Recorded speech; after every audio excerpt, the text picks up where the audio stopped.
In the vast, churning expanse of the Atlantic Ocean, the Second World War was fought not only on the surface and in the skies, but in the crushing darkness of the deep. It was a global contest where mastery of the seas was absolute, and where the silent, predatory presence of submarine, the U-boat, held the balance of power in what became known as the Battle of the Atlantic. The conflict consumed men and machines with unparalleled ferocity. For every victorious commander who returned to port, there were dozens whose patrol reports simply ended, whose vessels vanished without a trace, swallowed by the immense, cold, indifferent ocean. This documentary begins with the recognition of that colossal loss. Hundreds of submarines from all navies, American, British, and German, sank, their hulls lost to the deep. These ships did not simply disappear. They became historical voids, their missions unfinished, their crews eternally entombed in the iron coffins they commanded. Two American submarines, the story recounts, vanished during the war, their final resting places remaining a source of persistent mystery and decades of searching. The echoes of these losses resonate through naval history, transforming powerful warships into maritime ghost stories, rumors carried on the currents, facts lost to the cold, dark waters. The fate of these vanished vessels represented the tragic efficiency of naval warfare. No survivors, no witnesses, just an empty patch of ocean where a ship once sailed. For the families of the 35,000 U-boat sailors who never returned, and for the thousands of Allied sailors lost to U-boat attacks, the sea remains a silent, unforgiving graveyard. The scale of this subterranean battle created an environment where loss was a norm, where the sea was the ultimate keeper of secrets, guarding not only the remains of the men but the technical and strategic intelligence they carried. It is in this context of global loss and historical mystery that the story of one specific, vanished German submarine, the U-864, takes on its unique significance. For decades, the name was just another entry on a long list of wartime casualties. Its sinking was a tactical footnote in a desperate, sprawling conflict. The story was believed to have ended on a cold February day in 1945, its secret mission aborted, its crew lost, its wreckage relegated to the bottom of the seafloor, presumed to be just another of the hundreds of U-boats that never made a home. But the fate of U-864 was far from a closed chapter.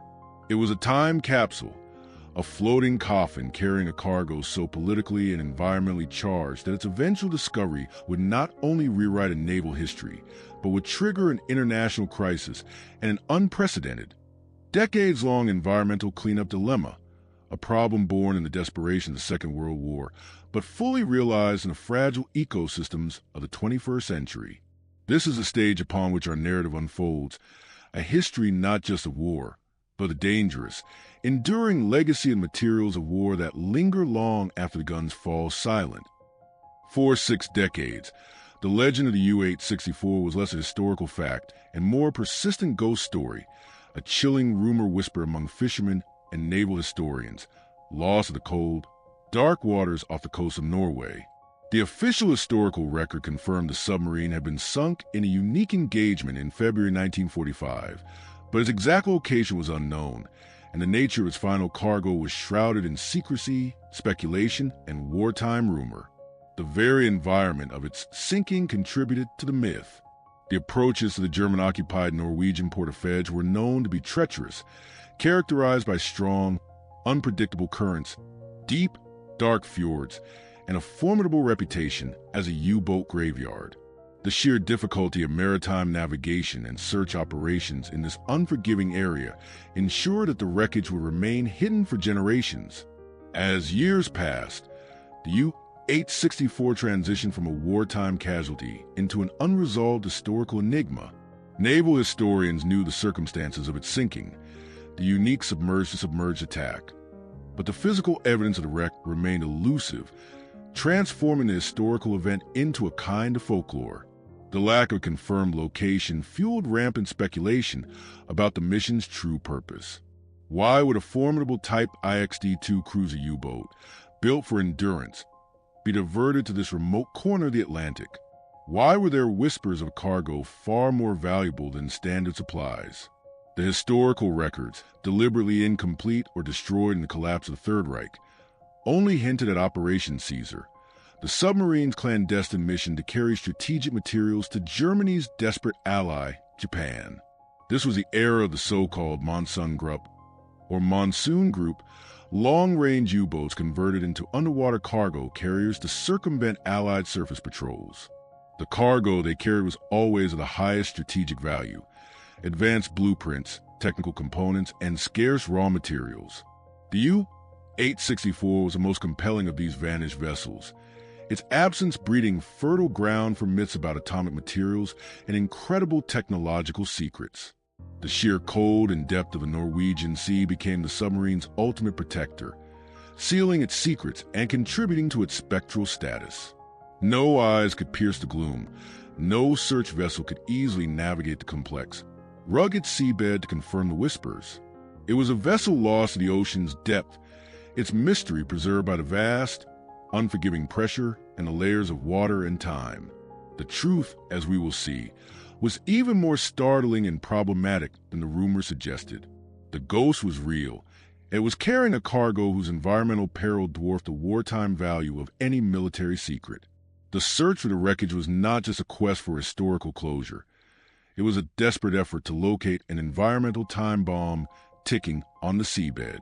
This is the moment when the legend of the ghost submarine transitions into a matter of urgent national security and environmental science, a transition that began abruptly and dramatically with a single, stunning discovery in the early 21st century. The sea, which had guarded the secret for so long, was about to surrender its toxic truth. For 6 decades, the wreck of the U-864 was nothing more than an educated guess, a vague coordinate lost to wartime bureaucracy. Then, in 2003, the Royal Norwegian Navy made a truly stunning discovery, an event that shattered the ghost story and launched an international crisis.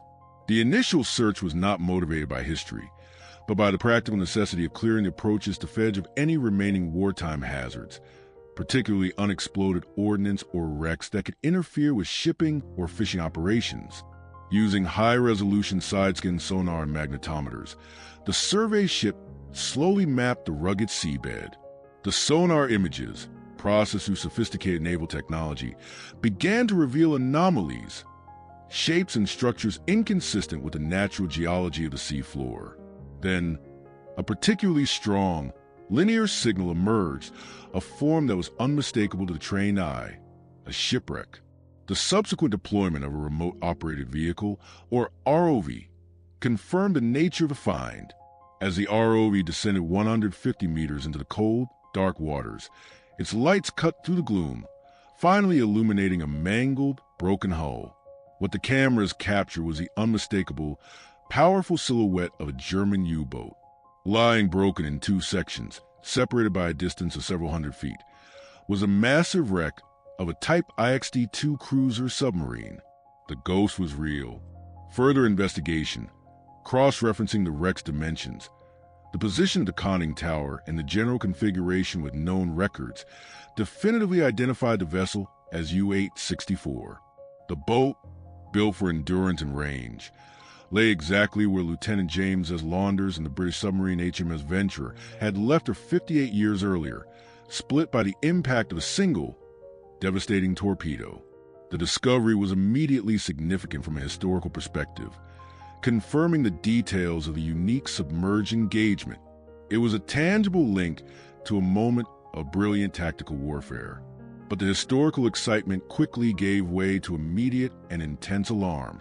The moment investigators checked the submarine's known cargo manifest, the documents detailing the contents of Operation Caesar, the discovery transcended history and became an urgent environmental crisis. The manifest was not a secret of war. It was a warning of impending ecological catastrophe.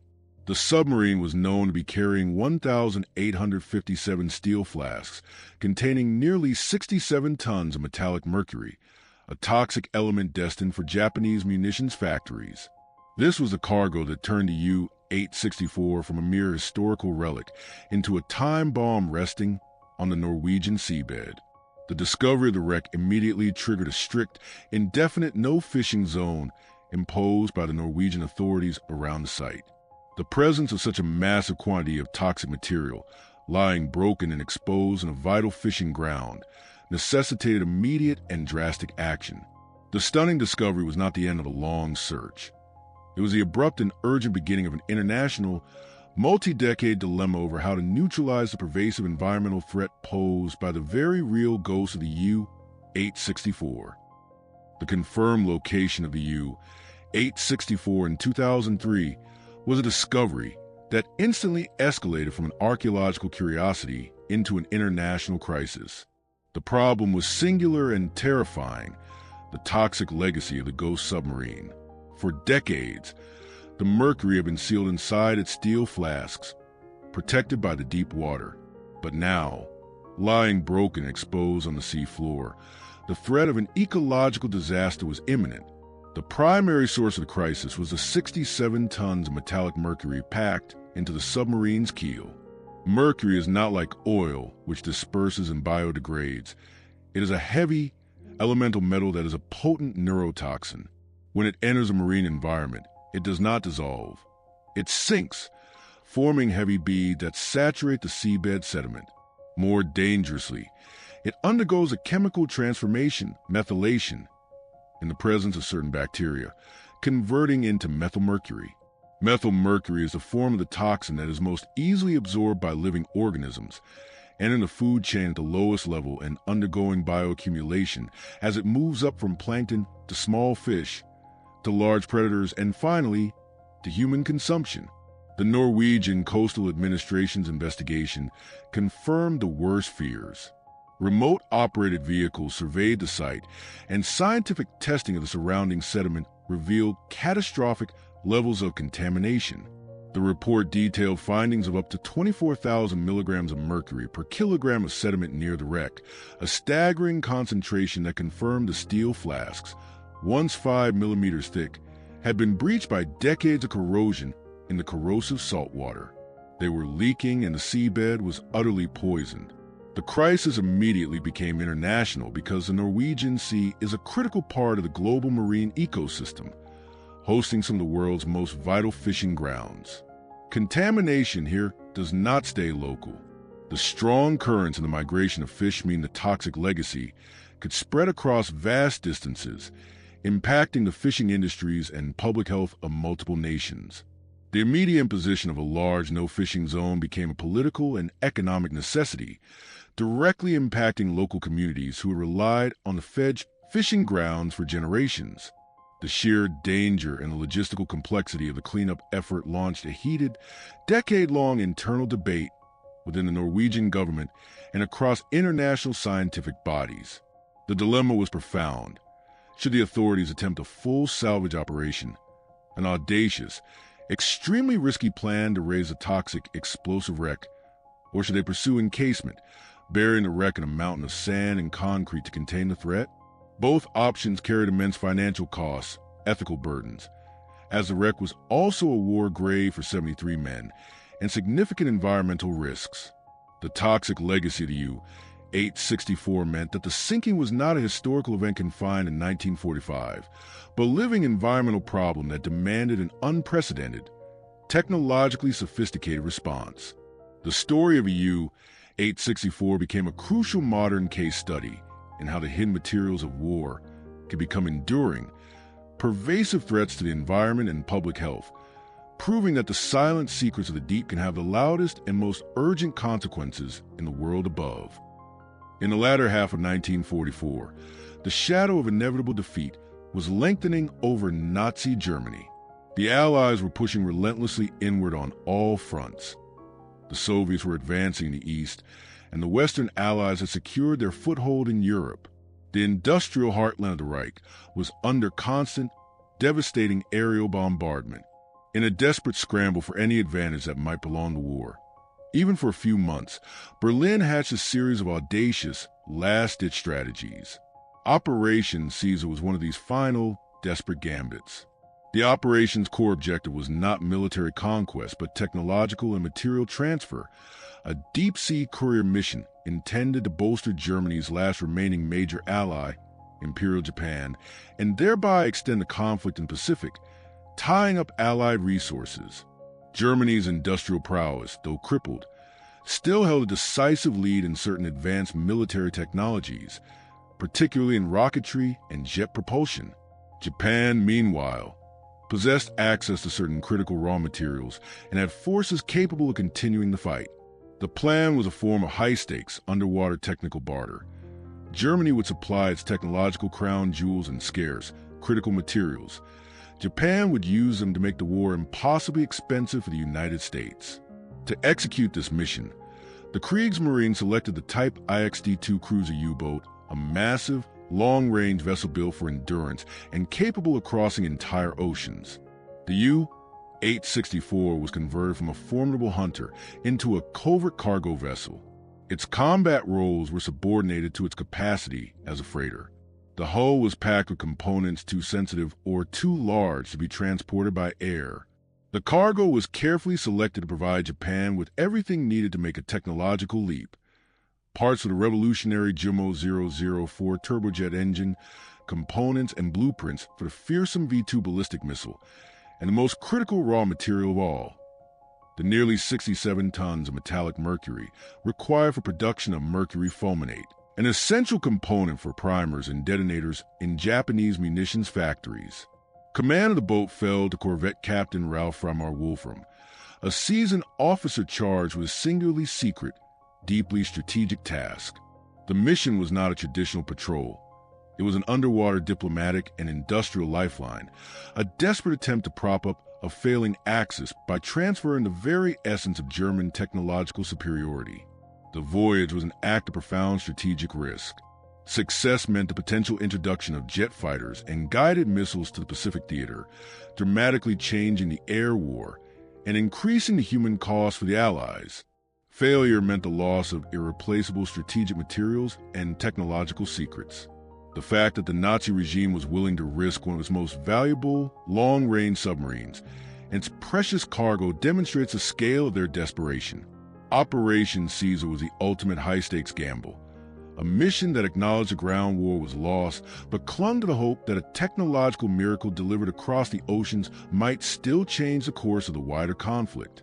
The subsequent sinking of U-864 closed Operation Caesar abruptly and violently, but the story of the submarine and its cargo, the deadly mercury, had only just begun. The mission's failure was a tactical victory for the Allies, but its legacy would become a profound environmental burden for the entire region. The U-864 was not originally conceived as a courier. She was a Type IXD-2 cruiser U-boat, a product of German naval engineering built for vast endurance and capacity to wage a prolonged war across distant oceans. At nearly 87.6 meters in length and displacing well over 2,000 tons when fully laden, the vessel was formidable, a true cow U-boat designed to resupply smaller Type 7 boats on patrol. But as Germany's fortunes turned, necessity forced a radical transformation. The U-864 was converted from a formidable hunter into a covert cargo vessel, a floating lifeline for a distant ally. This transformation was a logistical and engineering feat. The torpedo loading tubes and storage areas, typically dedicated to warfare, were modified to accommodate specialized cargo. Large sections of the hull were packed with custom-made crates containing sensitive technological components. These crates held the WWII turbojet parts and the V-2 missile guidance systems, components that had to be kept dry and protected from the corrosive sea air. The most substantial and problematic part of the cargo was the 67 tons of metallic mercury. This was not casually stowed. It was secured in 1,857 thick-walled steel flasks and meticulously packed into the submarine's keel and ballast tanks, the very lowest and most protected part of the vessel. The placement was deliberate, maximizing the stability of the submarine during its long, arduous journey around the Cape of Good Hope and across the Indian Ocean to Japan. The mercury, essential for Japanese munitions factories running out of raw materials, turned the U-864 from a weapon into a mobile supply depot, its strategic value measured in its capacity to deliver goods rather than sink ships. The crew on board consisted of the standard combat complement, But the most crucial additions were the human cargo, the 2 Messerschmitt jet engineers, and the 2 Japanese specialists, Chapter 17. Their presence underscores the importance of the mission. This was not just a delivery of blueprints, but a transfer of living knowledge and expertise. The survival of the U-864 was critical not just for its own sake, but for the success of this immense technological and material transfer. The conversion of a U-boat into a cargo vessel reveals the desperation of the Axis powers in 1944. Surface routes were impossible due to Allied air and sea dominance, making the only viable path the treacherous, submerged route. This choice elevated the status of the submarine from a tactical unit to a strategic artery, a fragile, deep-sea courier carrying the last technological hope of the Axis war effort. The fate of the U-864 was thus linked directly to the potential prolongation of the war in the Pacific. Its mission to deliver a lethal, multifaceted cargo, both technological and material, confirmed its role as a vital floating lifeline, a status that made its eventual sinking an even greater prize for the Allies and profound, lingering danger for the ecosystem of the Norwegian Sea. The clandestine nature of Operation Caesar and the strategic importance of the U-864's cargo meant that its voyage was always a race against time in a formidable, unseen network of Allied intelligence. The operation's secrecy was paramount, but the Allies were not blind. They were actively utilizing sophisticated methods of detection and code-breaking that would ultimately seal the fate of the Ghost submarine. The primary weapon against the U-boats was Ultra, the high-level intelligence derived from breaking the German Enigma code.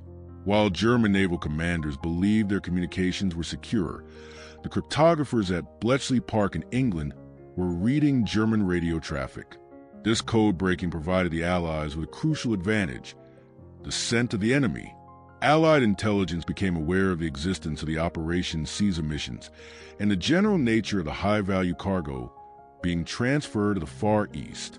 The movements of the U-864, even its distress and diversion into Norwegian ports for repairs due to damage suffered while transiting, were likely monitored. These intelligence intercepts, combined with diligent coastal reconnaissance and the reports of Norwegian resistance fighters, allowed the Allies to narrow the margin for the submarine's success. The delays incurred by the necessary repairs in the Norwegian ports of Kiel and Bergen proved fatal to the U-864's mission. These delays, noted by Allied intelligence, gave the British controllers the crucial time they needed to divert a waiting hunter, the V-class submarine HMS Venturer, commanded by the young and highly capable Lieutenant James S. Launders. The Venturer was tasked with patrolling the critical approaches to Fedge, Norway. The narrow passage the U-864 was expected to use to break out into the open sea and begin its long voyage to Japan. Launders knew he was looking for a U-boat, but the precise nature of the U-864's mission, a cargo runner carrying jets, missiles, and mercury, would have been unknown to him. His mission was purely tactical: intercept and destroy the enemy vessel. The anticipation, the cold, dark waters off Fedge must have been immense. The Venturer lay submerged, relying entirely on her hydrophones, underwater listening devices, to detect the faint, telltale sound of the U-864's engines and propellers. This reliance on passive acoustics turned the engagement into a terrifying game of blind, three-dimensional cat and mouse. The diversion of the Venturer, based on intelligence gathered from cryptographers, ensured that the U-864, carrying the critical materials for Operation Caesar, would be met not by the open ocean and a clear passage, but by a vigilant, specialized predator waiting silently beneath the waves. The stage was set for a unique and tragic encounter, a collision of desperate Axis ambition and brilliant Allied intelligence that would define naval history. The events of February 9th, 1945, off the coast of Fedge, Norway, were extraordinary and, to naval historians, unique. The encounter between HMS Venturer and U-864 was a terrifying duel fought in complete darkness, a moment of profound tactical brilliance and tragic geometry that resulted in the only documented instance in history in which one submerged submarine sank another while both were submerged. Lieutenant James S. Launders, commanding the British V-class submarine Venturer, had been lying in wait, relying solely on his hydrophones to locate the German cruiser U-boat. In the cold, noisy water, he detected the unmistakable, faint sound of the U-864's diesel engines, a sound that carried far through the dense medium. This detection was the first challenge. The second, monumental challenge was determining a three-dimensional firing solution.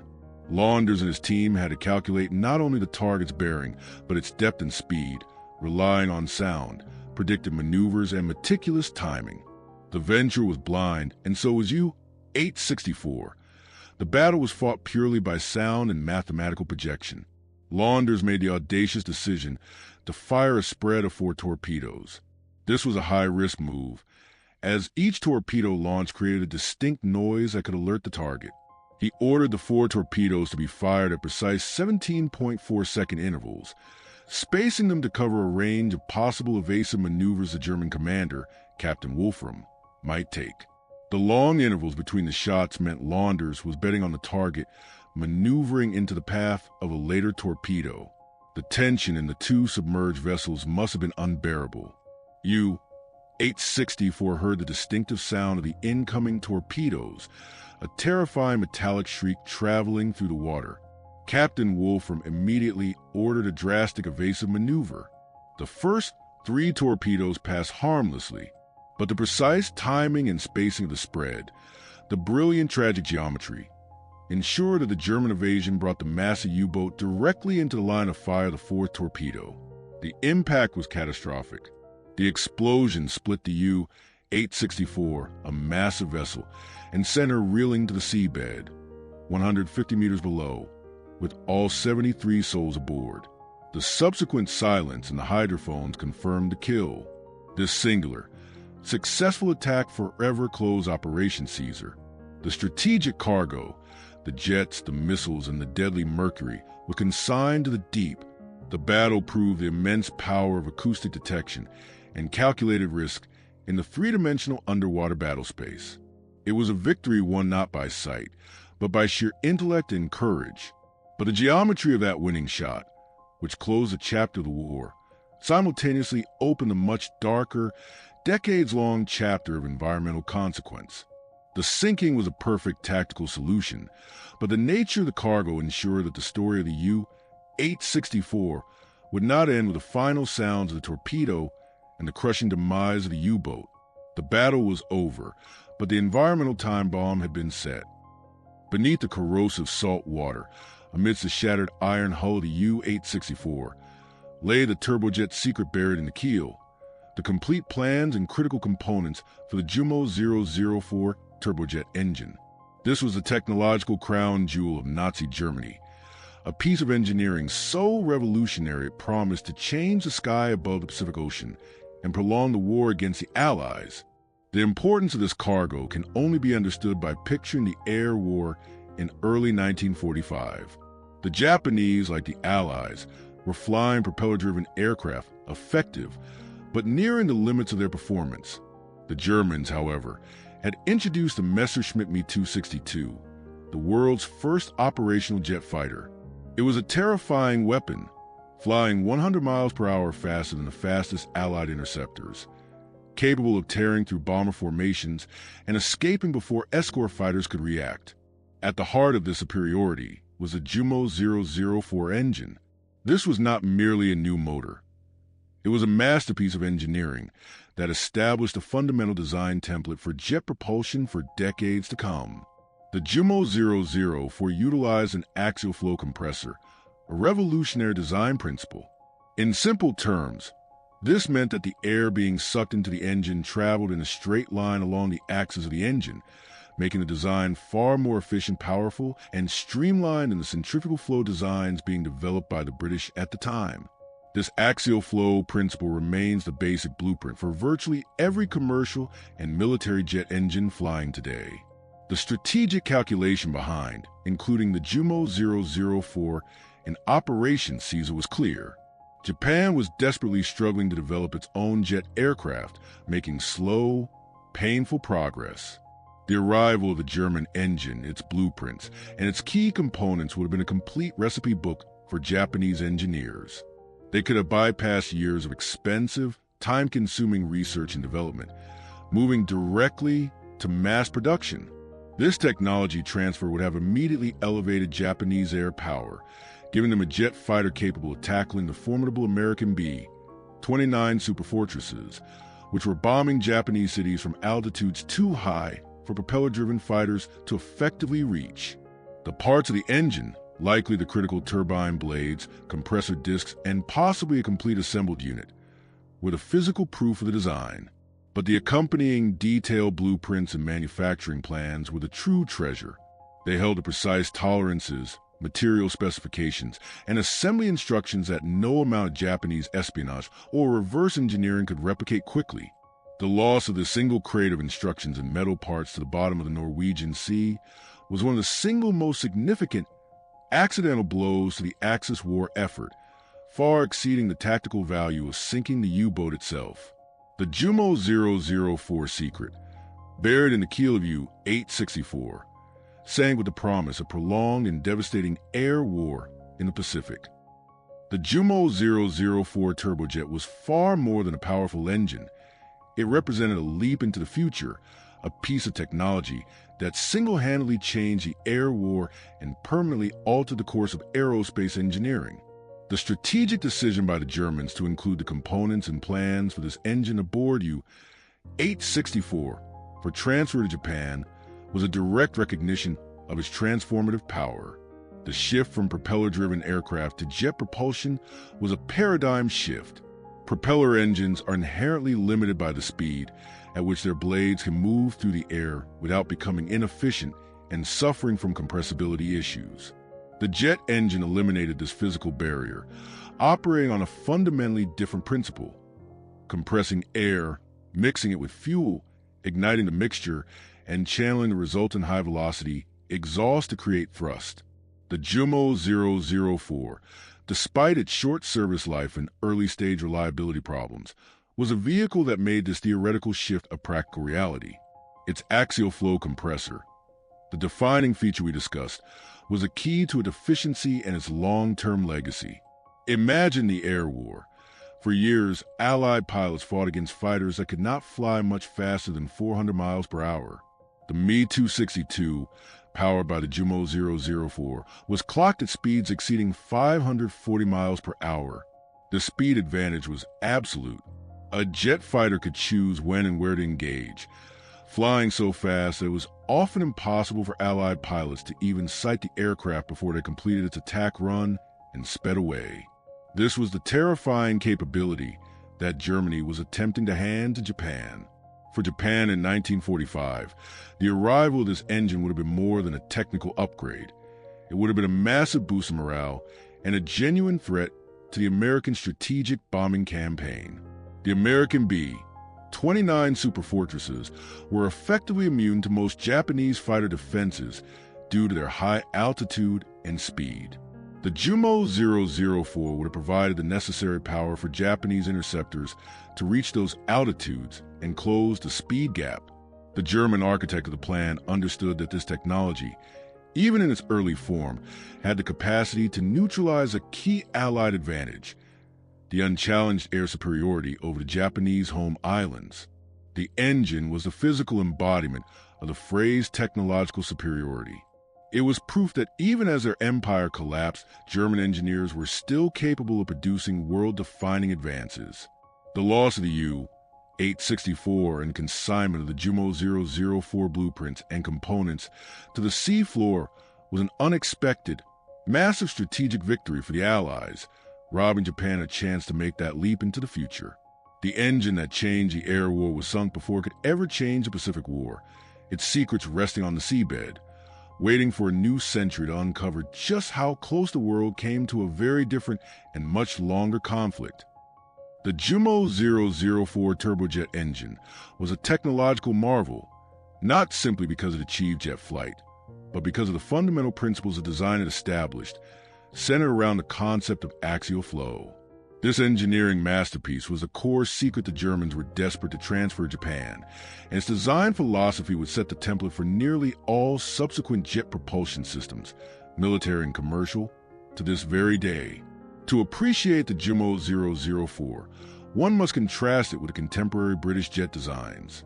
The British early engines, such as those developed by Frank Whittle, utilized a centrifugal flow compressor.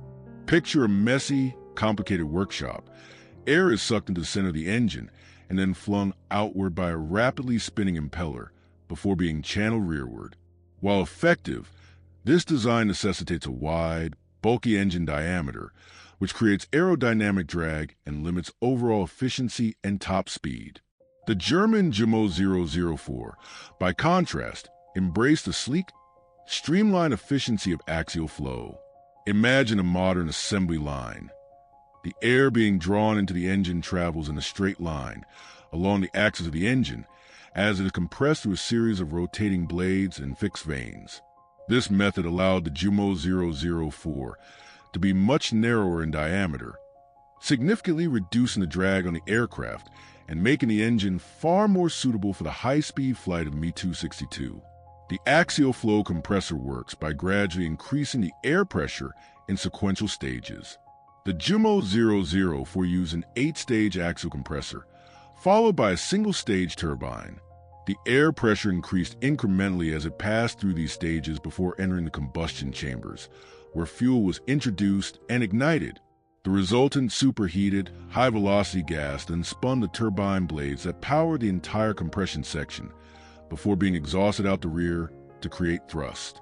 This system was revolutionary because it was highly efficient and scalable, pointing directly toward the high-performance engines of the future. Achieving this level of sophistication in 1944 was a triumph of material science and precision machining, particularly in the creation of the turbine blades, which had to withstand extraordinary heat and rotational forces. German engineers had to develop novel, heat-resistant alloys and manufacturing techniques to make the engine reliable, a secret that was arguably more valuable than the blueprints themselves. The parts carried aboard U-864 were therefore not just metal. They were the physical representation of the practical solutions to these complex problems. They were the master key to unlocking the secrets of a high-performance jet engine. The success of the axial flow principle was so profound that Allied engineers immediately adopted and further developed the concept following the war. When the U-864 components and blueprints sank with the submarine, the Axis lost the chance to deploy this engineering masterpiece in the Pacific. It was a loss that confirmed the technological superiority of the German design and ensured that the fundamental principles of the U-864, the sleek, powerful efficiency of axial flow, would continue to dominate the aerospace industry for the next 80 years. The submarine was a coffin for a piece of the future. For Imperial Japan in 1945, the state of technological development was marked by intense pressure and chronic resource shortages. They were desperately trying to catch up to the cutting-edge technology they saw emerging from Germany and, indeed, from their relentless American opponents. Their attempts to develop jet propulsion and guided missiles were years behind, characterized by endless trial and error, slow, painstaking learning, and the cost of repeated failure. The arrival of the U-864 components and blueprints aboard U-864 would have been nothing short of receiving the complete recipe book, a finished, working solution that allowed them to skip years of Japanese research and development. The value lay not just in the final product, but in the efficiency of the industrial transfer. Japan would not have to guess. They would not have to spend years experimenting with different compressor blade profiles, combustion chamber shapes, or turbine alloy mixtures. The German blueprints provided the exact specifications, the precise metallurgical composition required, the exact machining tolerances for the rotating parts, and the necessary assembly instructions. This instant knowledge would have eliminated the critical development phase lag, allowing Japanese factories to move almost immediately into production engineering phase. This transfer of a finished, proven design would have been a game changer for the Japanese war effort. Imagine the impact. Instead of slowly and painfully trying to reverse engineer crashed Allied planes or develop their own imperfect prototypes, Japanese engineers could have simply established a local production line. They could have focused their limited wartime resources not on design, but on the crucial tasks of adaptation and mass manufacture. This is where the presence of the German engineers on board, the human cargo, becomes critical. Chapter 18. Even with the complete blueprints, production on a new, complex machine is never perfect. The engineers, the master craftsmen, held the institutional knowledge that the paper could not convey, the solutions to inevitable production line snags, the tricks of the trade, the nuances of quality control and material substitution. They were the living key to turning a Japanese factory into a viable production line for German jet engines. By sinking the submarine, HMS Venture not only denied Japan the physical components, but also denied them the accelerated timeline. The Axis lost a chance for an instant, massive leap forward in air power that could have given Japan the capability to defend its skies with modern, high-speed jet interceptors. The ultimate significance of the U-864 cargo, therefore, was its potential to instantly erase the technological deficit, confirming that the sinking of U-864 was one of the most significant accidental instances of technological interdiction during the entire Second World War. The secret of the accelerated future sank with the vessel, condemning Japan to continue its slow, painful struggle alone. While the U-864 represented a revolution in air travel, the second technological treasure hidden in the dark, submerged hull of the U-864 was meant to dominate the skies in a far more terrifying way: the V-2 ballistic missile. This was not merely another weapon. It was a weapon that pointed directly to the future of warfare, a true precursor to the space age. The V-2 was the world's first long-range guided ballistic missile. For the Allies, particularly the civilian populations of London and Antwerp who suffered under its attacks, it was a weapon of pure terror. Unlike an airplane or AV-1 cruise missile, the V-2 could not be shot down. It was launched vertically, arcing high into the upper atmosphere at speeds exceeding Mach 5, and then came screaming down onto its target completely without warning. It was a delivery system that redefined strategic warfare. The technology behind the V-2 was so sophisticated that it did not end with the surrender of Germany. In one of the great ironies of history, the very German engineers who developed it, like Wernher von Braun, would be crucial in designing the rockets for both the American and Soviet space programs, directly leading to moon landings and the Cold War missile race. That is a level of foundational innovation we are discussing. Clearly, a complete V-2 rocket, a massive structure some 14 meters tall, could not fit inside a submarine. So, the cargo aboard U-864 consists of the most critical elements and the most prized information: the brains and the blueprints. Chapter 14. The components carried included essential parts for the missile's guidance systems, the complex electromechanical technology that told the V-2 where to go, a highly advanced system for its time. Alongside this physical hardware were the detailed engineering drawings and manufacturing plans. This was the real strategic prize. With these plans, Japanese scientists could potentially reverse engineer and replicate the entire weapon system. They would gain immediate access to the secrets of its massive liquid-fueled rocket motor, its complex fuel mixture, liquid oxygen and alcohol, and, most critically, the guidance mechanics that allowed it to reach its target with terrifying precision. The knowledge transfer was intended to allow Japan to skip the years of complex rocketry research and develop its own version of the V-2. This would have given them a long-range strategic weapon capable of striking distant Allied bases, perhaps even the crucial American naval base at Guam, or, most worryingly, creating a tactical nightmare for the massive aircraft carriers and fleet formations at sea. The V-2 technology promised to extend the war by introducing a new, unanswerable threat. Its sinking with the U-864 was a double tragedy for the Axis, removing both the future of air power and the future of long-range strategic rocketry from their hands. The V-2 missile components, resting on the seabed, confirmed that this sunken vessel was carrying not just war materials, but the actual seeds of the Cold War space race, lost in the depths of the Norwegian Sea. The cargo dedicated to the V-2 missile aboard the U-864 was not about raw bulk.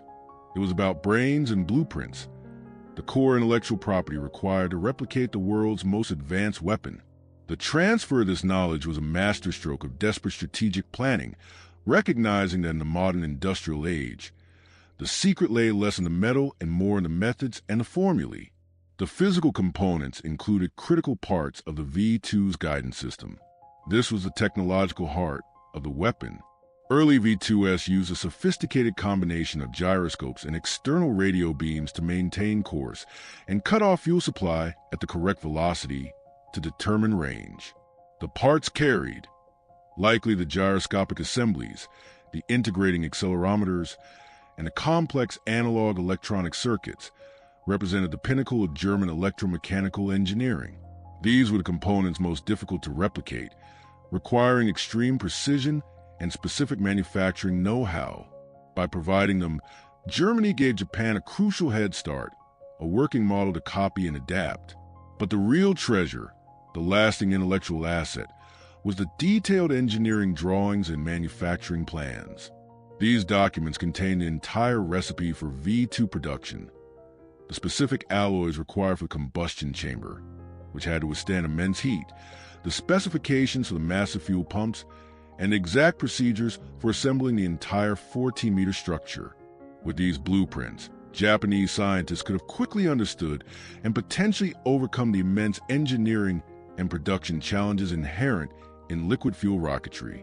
The knowledge transfer would have allowed them to circumvent years of trial and error in areas such as combustion stability, aerodynamic design for supersonic flight, and high-precision assembly.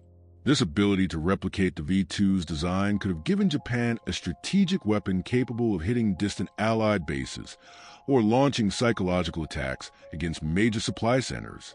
For the Allied commanders, the possibility of Japan gaining access to V-2 technology was a terrifying prospect that could have significantly complicated and extended the war.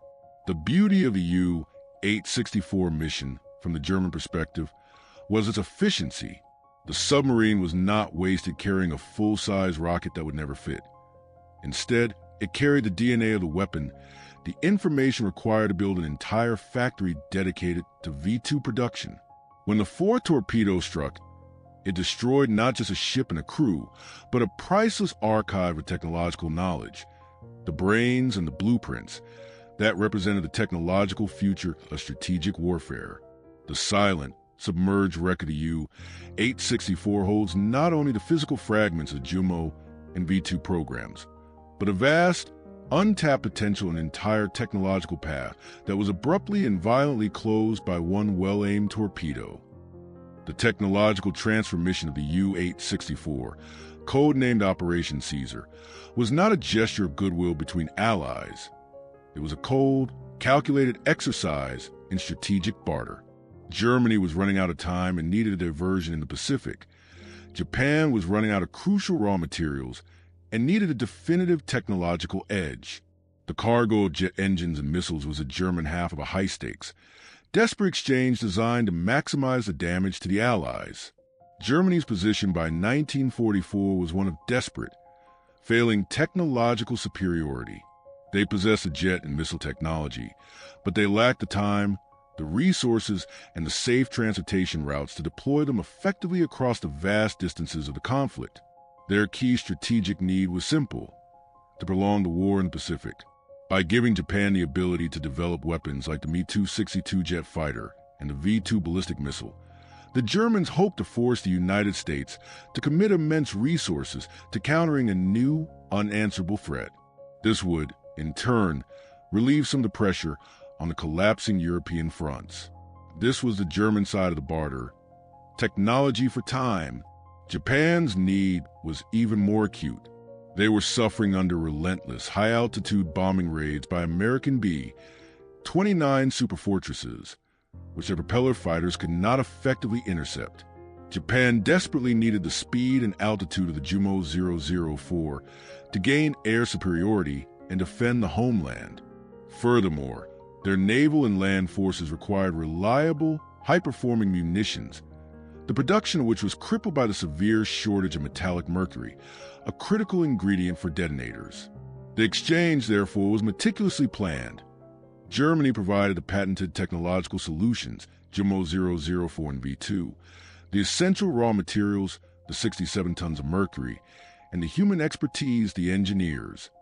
In return, Japan was expected to intensify its war effort, using the new weapons and materials to bloody the Allies and potentially offer Germany access to scarce Pacific resources and intelligence. The inclusion of 2 Japanese specialists on board the U-boat, Chapter 20, further highlights the two-way nature of the exchange, suggesting that the Japanese were bringing their own high-value technical information, possibly related to torpedo or fuel technology, back to Germany. The U-864 was therefore a physical realization of the Axis's final, coordinated strategy, a technological and industrial alliance designed to withstand the overwhelming pressure of the Allied counteroffensives. The sinking of the single submarine was a catastrophic, irreparable failure of the strategic barter, confirming that the German technological advantage was not enough to overcome the vigilance of Allied intelligence and the prowess of the British submarine fleet. The sinking of the U-864 was a singular, brilliant victory for Lieutenant Launders and the HMS Venturer, but its most profound consequence was the averting of a major strategic threat. The closest call for the Allies, a moment when German jet technology almost prolonged the war in the Pacific by months, if not years, and dramatically increased the human cost. The Me-262, powered by the Jumo 004, was already in limited service in Europe and had proven its devastating effectiveness against unescorted bomber formations. The transfer of this technology to Japan would not have been a slow, minor evolutionary step. It would have been a rapid, revolutionary injection of high-speed air power into the final stages of the Pacific conflict. Had U-864 completed its mission, the key advantage of the United States, unchallenged air superiority over Japan, would have been immediately jeopardized. Imagine a scenario where, 6 months after the submarine's arrival, Japanese factories were producing their own licensed versions of the Jumo 004. These engines would have been quickly fitted to new, indigenous Japanese airframes, creating a force of high-speed jet interceptors. These interceptors would have been capable of meeting the American B-29 superfortresses at their operating altitude and speed, forcing the American Air Command to divert massive resources to develop new escort tactics and heavier, more defensive bomber formations.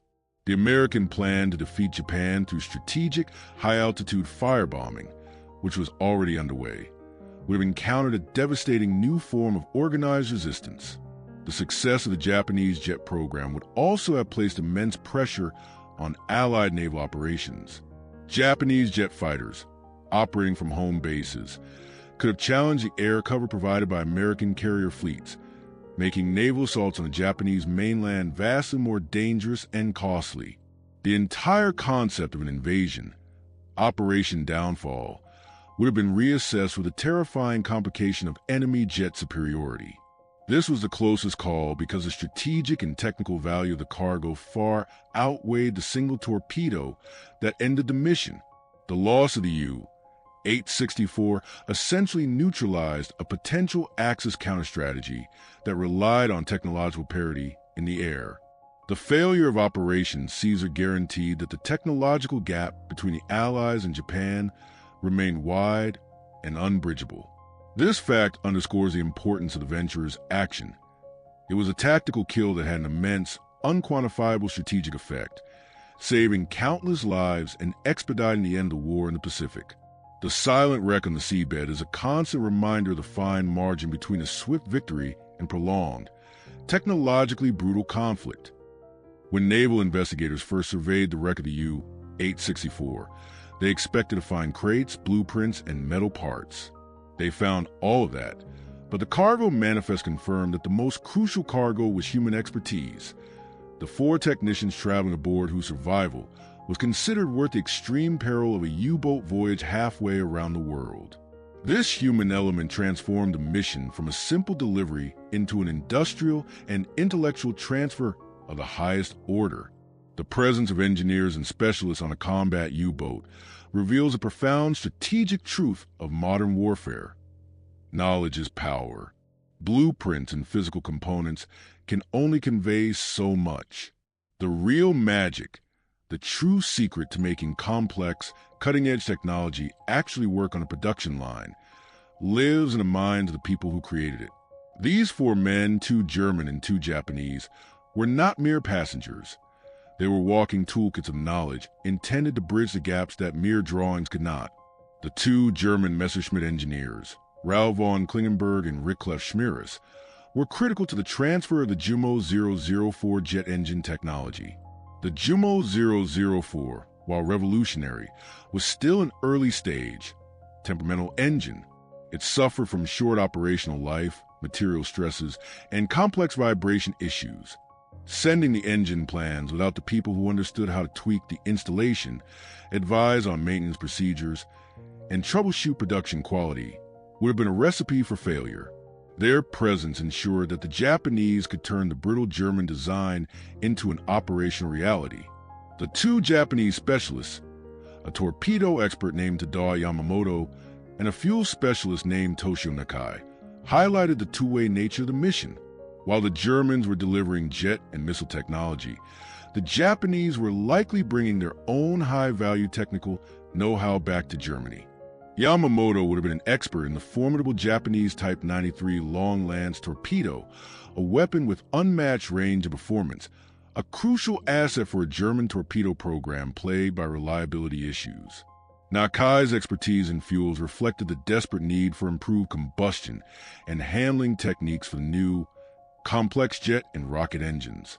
Their presence on the submarine demonstrates how utterly determined Germany was to make this technical collaboration work.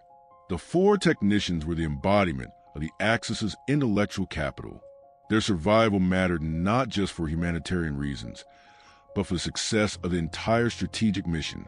When the U-864 sank, the loss was immediate and profound, extinguishing not only 73 lives, but also the direct face-to-face technical collaboration that was intended to accelerate the war in the Pacific. Among the human cargo aboard the U-864, the 2 figures whose loss had the most immediate strategic impact were the German engineers from Messerschmitt, Raoul von Klingenberg and Rickclef Schmieres. These men were not just draftsmen or mechanics. They were the architects of the Jumo jet, experts at a moment when jet propulsion was still a fragile, finicky, and complicated science. Their journey on the U-boat was a desperate measure to transfer not just technology, but the institutional memory of Germany's most advanced aerospace project. Their expertise was crucial because the Jumo 004, while pioneering, was a challenging engine. Its Achilles heel was the short operational life of its turbine components, which were under extreme thermal and rotational stress. The engine was temperamental, and its performance was highly sensitive to production quality and the purity of materials. Sending the components alone would have presented the Japanese with a monumental headache, forcing them to learn the hard way through costly and time-consuming engine failures. The presence of von Klingenberg and Schmieres was the German solution to this problem. They held in their heads the unwritten solutions, the precise methods for checking material quality, the necessary calibration for assembly, the required tweaks to installation, and a deep understanding of the engine's operational limitations. They were the key to ensuring that the Jumo 004 could be successfully manufactured and operated reliably under Japanese conditions and with Japanese source materials. Imagine them advising Japanese engineers. They would have been able to identify a failing turbine blade alloy by sight, troubleshoot a vibration problem stemming from a microfracture, or advise on the necessary protective coatings for combustion cans. They were the living, breathing quality control that the blueprints lacked. The extreme measures taken to transport them, hiding them on a combat U-boat for a perilous 3-month journey, shows the immense value placed on their knowledge. They were essential to the final stage of Operation Caesar, the successful transfer of know-how that was required to turn German intellectual property into Japanese operational reality. When the torpedo struck the U-864, it sealed the fate of these 2 engineers, effectively destroying the most vital component of the technology transfer, the ability to troubleshoot and perfect the engine on the Japanese production line. Their loss was a massive, irreplaceable blow to the Axis's plans for the air war in the Pacific, confirming that the sinking was as much an intellectual victory as it was a tactical one. The central dilemma of technological transfer in a wartime environment is why blueprints alone were not enough to achieve the strategic objective. The answer lies in the concept of tacit knowledge, the unwritten, experiential understanding that resides in the minds of the engineers, the ability to troubleshoot the engine when it inevitably failed. The WWII was a first-generation jet engine, an inherently complex and temperamental machine. Blueprints provide the dimensions and the parts list, but they do not provide the solutions to real-world operational and manufacturing problems, especially under the chaotic conditions of a nation at war. The challenge of a jet engine is that it operates at the absolute limit of material science, where failure is often catastrophic. The German engineers understood the WWII's common failure points: the vibration issues that led to material fatigue, the thermal limits of the combustion chambers, and the precise maintenance cycles required to prevent component burnout. This troubleshooting knowledge, the ability to look at a failed turbine blade and instantly know if the problem was an alloy deficiency, a manufacturing flaw, or an operational error, was critical for the Japanese. The Japanese specialists would have been attempting to adapt the design to their own material supply chain, substituting certain alloys or altering manufacturing methods based on what they had available. The German engineers would have been indispensable in advising on the limits of material substitution, preventing the Japanese from making fatal, time-consuming errors that would have doomed the entire production effort. They were the instant technical support that would have accelerated the production timeline by months or even years. Without them, the Japanese would have had to embark on their own lengthy, costly, and dangerous trial and error process to learn the engine's secrets, a process the entire mission was designed to avoid. The mission of the U-864 was therefore a recognition that the final stage of industrial technology transfer is always a human problem. It is a testament to the fact that even the most complex, high-tech machine requires the unwritten, experiential knowledge of its creators to function effectively and to be manufactured efficiently. The torpedo that struck the U-864 was a physical blow that resulted in an intellectual vacuum for the Japanese war effort, confirming that the most crucial cargo, the ability to troubleshoot the engine, was lost forever to the cold, dark waters. The presence of the two Japanese specialists, Tadao Yamamoto and Toshio Nakai, aboard the U-864 fundamentally confirms the nature of Operation Caesar as a two-way effort of technological exchange. While the Germans were delivering the jet and missile secrets, the Japanese were also bringing their own high-value technical information back to the Reich, highlighting the desperate arithmetic of wartime logistics and the strategic value of specialized knowledge. Tadao Yamamoto, described in records as a torpedo expert, would have represented access to the advanced torpedo technology of Imperial Japan. The Japanese Type 93 Long Lance torpedo was arguably the Pacific's most feared naval weapon, renowned for its unmatched range, high speed, and lack of wake, giving it devastating performance far exceeding the capabilities of German torpedo programs, which had suffered from serious reliability issues, depth-keeping failures, and faulty detonators throughout the war. Any expertise that Yamamoto could have transferred to the German Kriegsmarine regarding the Long Lance's complex oxygen-fueled propulsion system, its detonator design, or its guidance mechanics would have been highly prized and strategically invaluable. His role was to help bridge the technical gap in German torpedo performance. Toshio Nakai, identified as a fuel specialist, also reflected the desperate need for advanced know-how in energy and combustion. Improved fuels, handling techniques, and combustion knowledge were critical for making the new, powerful jet and rocket engines more reliable and effective in service. His expertise would have been essential in maximizing performance of the WWII and the V2, and potentially in improving the efficiency of the German U-boat fleet's diesel engines under strained wartime supply conditions. The decision to carry these two Japanese experts on a return leg of the journey, risking their lives on a vulnerable U-boat, underscores the importance placed on direct, face-to-face technical collaboration. The exchange was meant to be a holistic barter, German blueprints and raw materials for Japanese operational knowledge.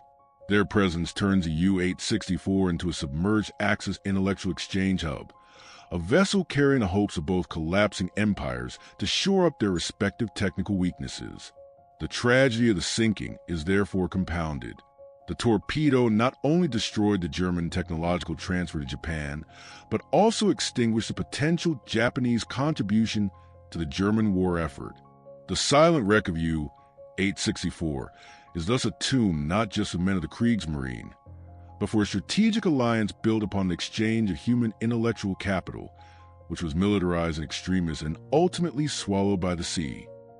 The explosion of the fourth torpedo, delivered by the silent hunter HMS Venturer, did more than simply sink a German submarine.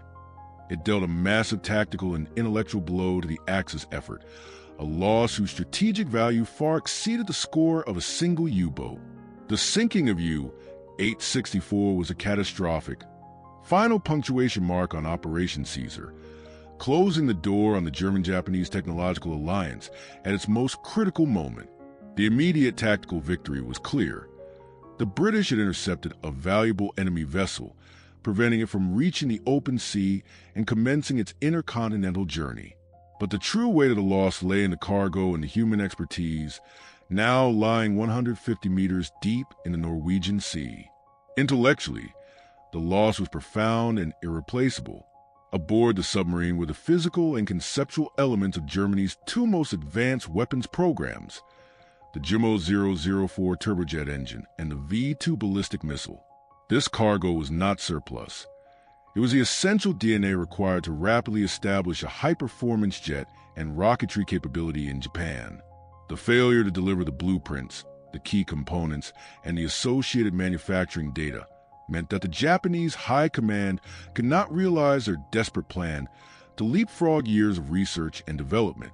The possibility of Japanese jet fighters challenging American B-29 superfortresses at altitude, or the use of indigenous V-2 type missiles against Allied fleet formations, was instantly and violently extinguished. The Allies had inadvertently removed the single biggest potential complication to the final stages of the Pacific War. Furthermore, the sinking resulted in an irreplaceable loss of human intellectual capital.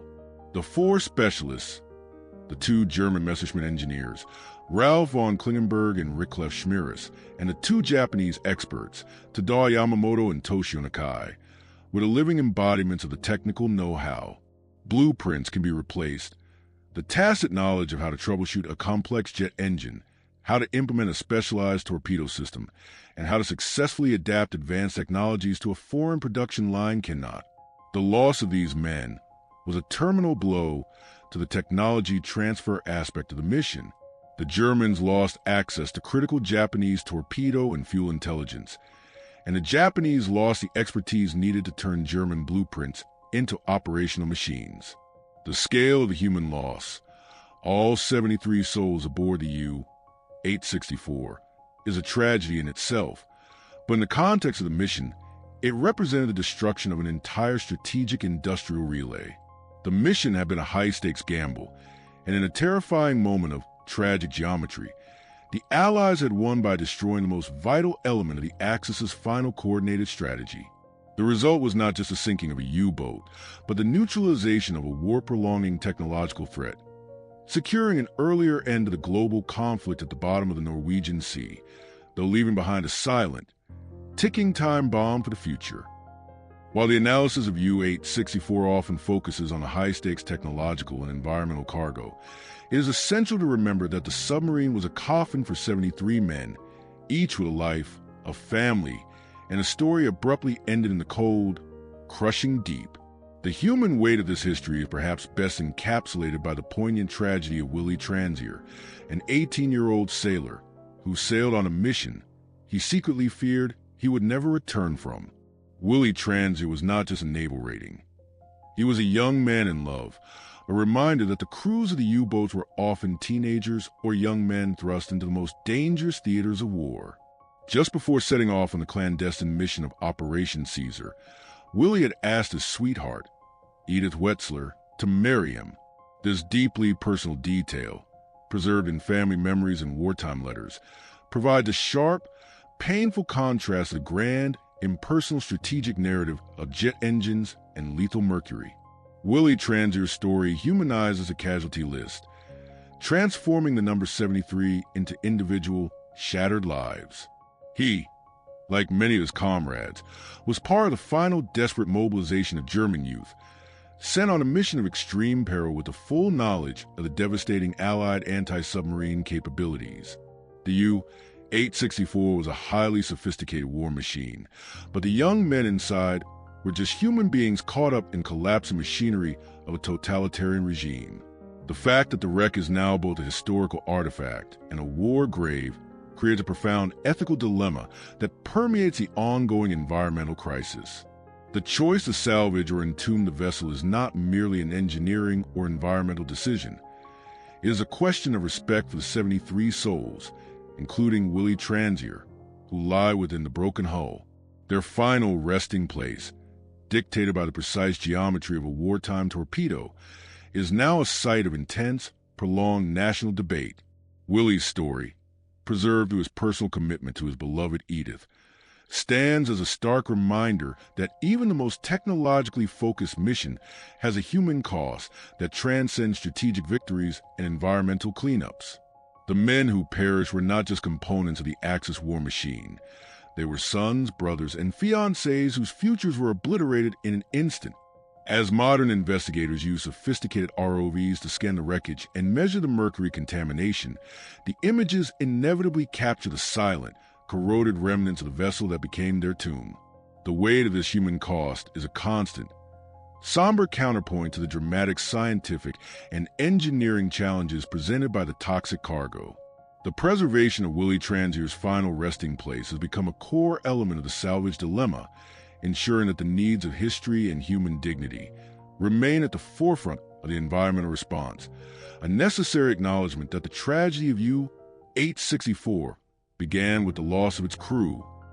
The story of U-864 is fundamentally defined by the sharp, tragic tension between the strategic cargo and the human cost, a friction that has generated an enduring ethical dilemma for the Norwegian government and international marine law. The discovery of the wreck revealed that the deepest part of the vessel housed two distinct elements of immense, but tragically different value: 67 tons of metallic mercury and the 73 souls of the crew. The strategic cargo, the jets, the missiles, and the mercury, represented the final desperate technical gamble of a collapsing empire. Its value was industrial and military, capable of extending a global war. The human cost, the lives of the sailors, including Willie Transier, their bodies forever entombed in the hull, represent a universal, profound tragedy and a recognized war grave under international convention. The ethical dilemma arises from a necessary conflict between environmental imperative and human dignity. The presence of the leaking mercury necessitates intervention. The metal is actively poisoning a vital marine ecosystem, making the site an environmental time bomb that must be defused to protect public health and the fishing industry. This urgent need for environmental remediation strongly argues for a full salvage operation, an audacious plan to raise the wreck, remove the toxic cargo entirely, and eliminate the threat. However, a salvage operation would involve cutting into the hull, potentially disturbing the remains, and treating the vessel as hazardous industrial waste rather than a protected war grave. Conversely, the principle of respecting the war grave argues for encasement, sealing the wreck in situ under tons of gravel and concrete. This option preserves the integrity of the burial site, ensuring that the crew remains undisturbed in their final resting place. But this solution, while morally satisfying some, carries an environmental risk. It is a containment strategy, not an elimination strategy, and there remains a possibility that the mercury could eventually leak out from beneath the containment structure due to erosion or seismic activity, passing the problem to future generations. The Norwegian government found itself trapped between these two powerful ethical poles. Which responsibility is paramount? The protection of the living ecosystem and the future food supply, or the dignity of the dead and the sanctity of the war grave? The debate required deep introspection, consultation with military historians, ethicists, and environmental scientists, and ultimately led to a years-long paralysis in decision-making. The final choice, as we will explore, would attempt to reconcile these two opposing forces, but the tension remains. The U-864 is a unique case where the sheer danger of the cargo forces a reevaluation of the traditional deference paid to war graves. The strategic cargo, even in its corrupted form, continues to hold a terrible power, demanding a response that inevitably conflicts with the quiet respect owed to the human cost. The moment underwater robots approached the wreck of U-864, the story shifted irrevocably from a historical footnote to an urgent environmental catastrophe. The cameras revealed not just a broken hull, but the stunning, chilling reality of a deep-sea ecological disaster waiting to happen. Scattered around the two main sections of the submarine were the remnants of 1,857 steel flasks. Inside these corroded containers was not treasure, but 67 tons of metallic mercury. The silent, shimmering, lethal mercury that instantly marked the wreck as an environmental time bomb. This discovery of the environmental time bomb fundamentally altered the national approach to the wreck. The initial historical curiosity was instantly replaced by panic and the urgent necessity of containment. The alarm bells started ringing the moment investigators cross-referenced the physical evidence with the cargo manifest of Operation Caesar. The mere presence of this tonnage of mercury, a potent neurotoxin, was enough to trigger the immediate imposition of a strict no-fishing zone by the Norwegian authorities. This was not a precaution. It was a mandatory measure to protect public health from a known poison. Scientific investigations soon confirmed the nightmare. Remote-operated vehicles, or ROVs, were deployed to collect samples of the water and, more crucially, the silt on the sea floor around the wreck. The results were not just concerning, they were devastating. The chemical analysis revealed that the steel flasks, which were originally 5 millimeters thick, had been slowly degraded by decades of exposure to the corrosive saltwater environment. They were now paper-thin, and many were actively leaking. The shimmering, silvery liquid mercury was seeping out, sinking into the dense seabed sediment and saturating the marine environment. The findings were quantified with shocking clarity. In normal, clean ocean sediment, one would expect to find perhaps 0.1 milligrams of mercury per kilogram. Near the wreck site, however, scientists found a staggering 24,000 milligrams of mercury per kilogram. The seabed was utterly poisoned, transforming the local ecology into a toxic wasteland. This metal does not dissolve or dissipate. It forms heavy, dense beads that roll along the sea floor and, most dangerously, undergoes methylation, transforming into the highly bioavailable, powerful neurotoxin, methylmercury. Methylmercury is absorbed by the smallest organisms, then consumed by fish, and ultimately ends up in the food chain consumed by humans. The contamination was not merely localized, it was a threat to the massive, economically vital fisheries of the Norwegian coast. The realization that this single, shattered U-boat was slowly introducing such a massive quantity of poison into the North Sea demanded an immediate, costly, and technologically challenging response. The tactical victory of 1945 had become a profound environmental debt in the 21st century, ensuring that the legacy of U-864 will be one defined by the cleanup of the deadly cargo it carried. The environmental threat posed by the U-864 was not instantaneous, but developed slowly over 6 decades as a result of the silent, relentless force of corrosion crisis. The 67 tons of metallic mercury were originally secured in 1,857 steel flasks, containers that were initially 5 millimeters thick and designed to be robust enough to survive a long journey across the globe. However, these industrial containers were no match for the immense pressure, the constant low temperature, and the highly corrosive nature of the saltwater environment 150 meters below the surface. The deep-sea environment, while cold and dark, is not static. It is chemically active. The saltwater acts as a powerful electrolyte, promoting the slow, inexorable process of electrochemical corrosion. The steel of the flask began to oxidize, slowly rusting and flaking away. Over the decades, the thick walls of the steel were systematically eaten away, thinning the flasks to a fragile state. When investigators deployed ROVs to the site, they discovered that many of the flasks were now merely 1 millimeter thick, paper-thin, and structurally compromised.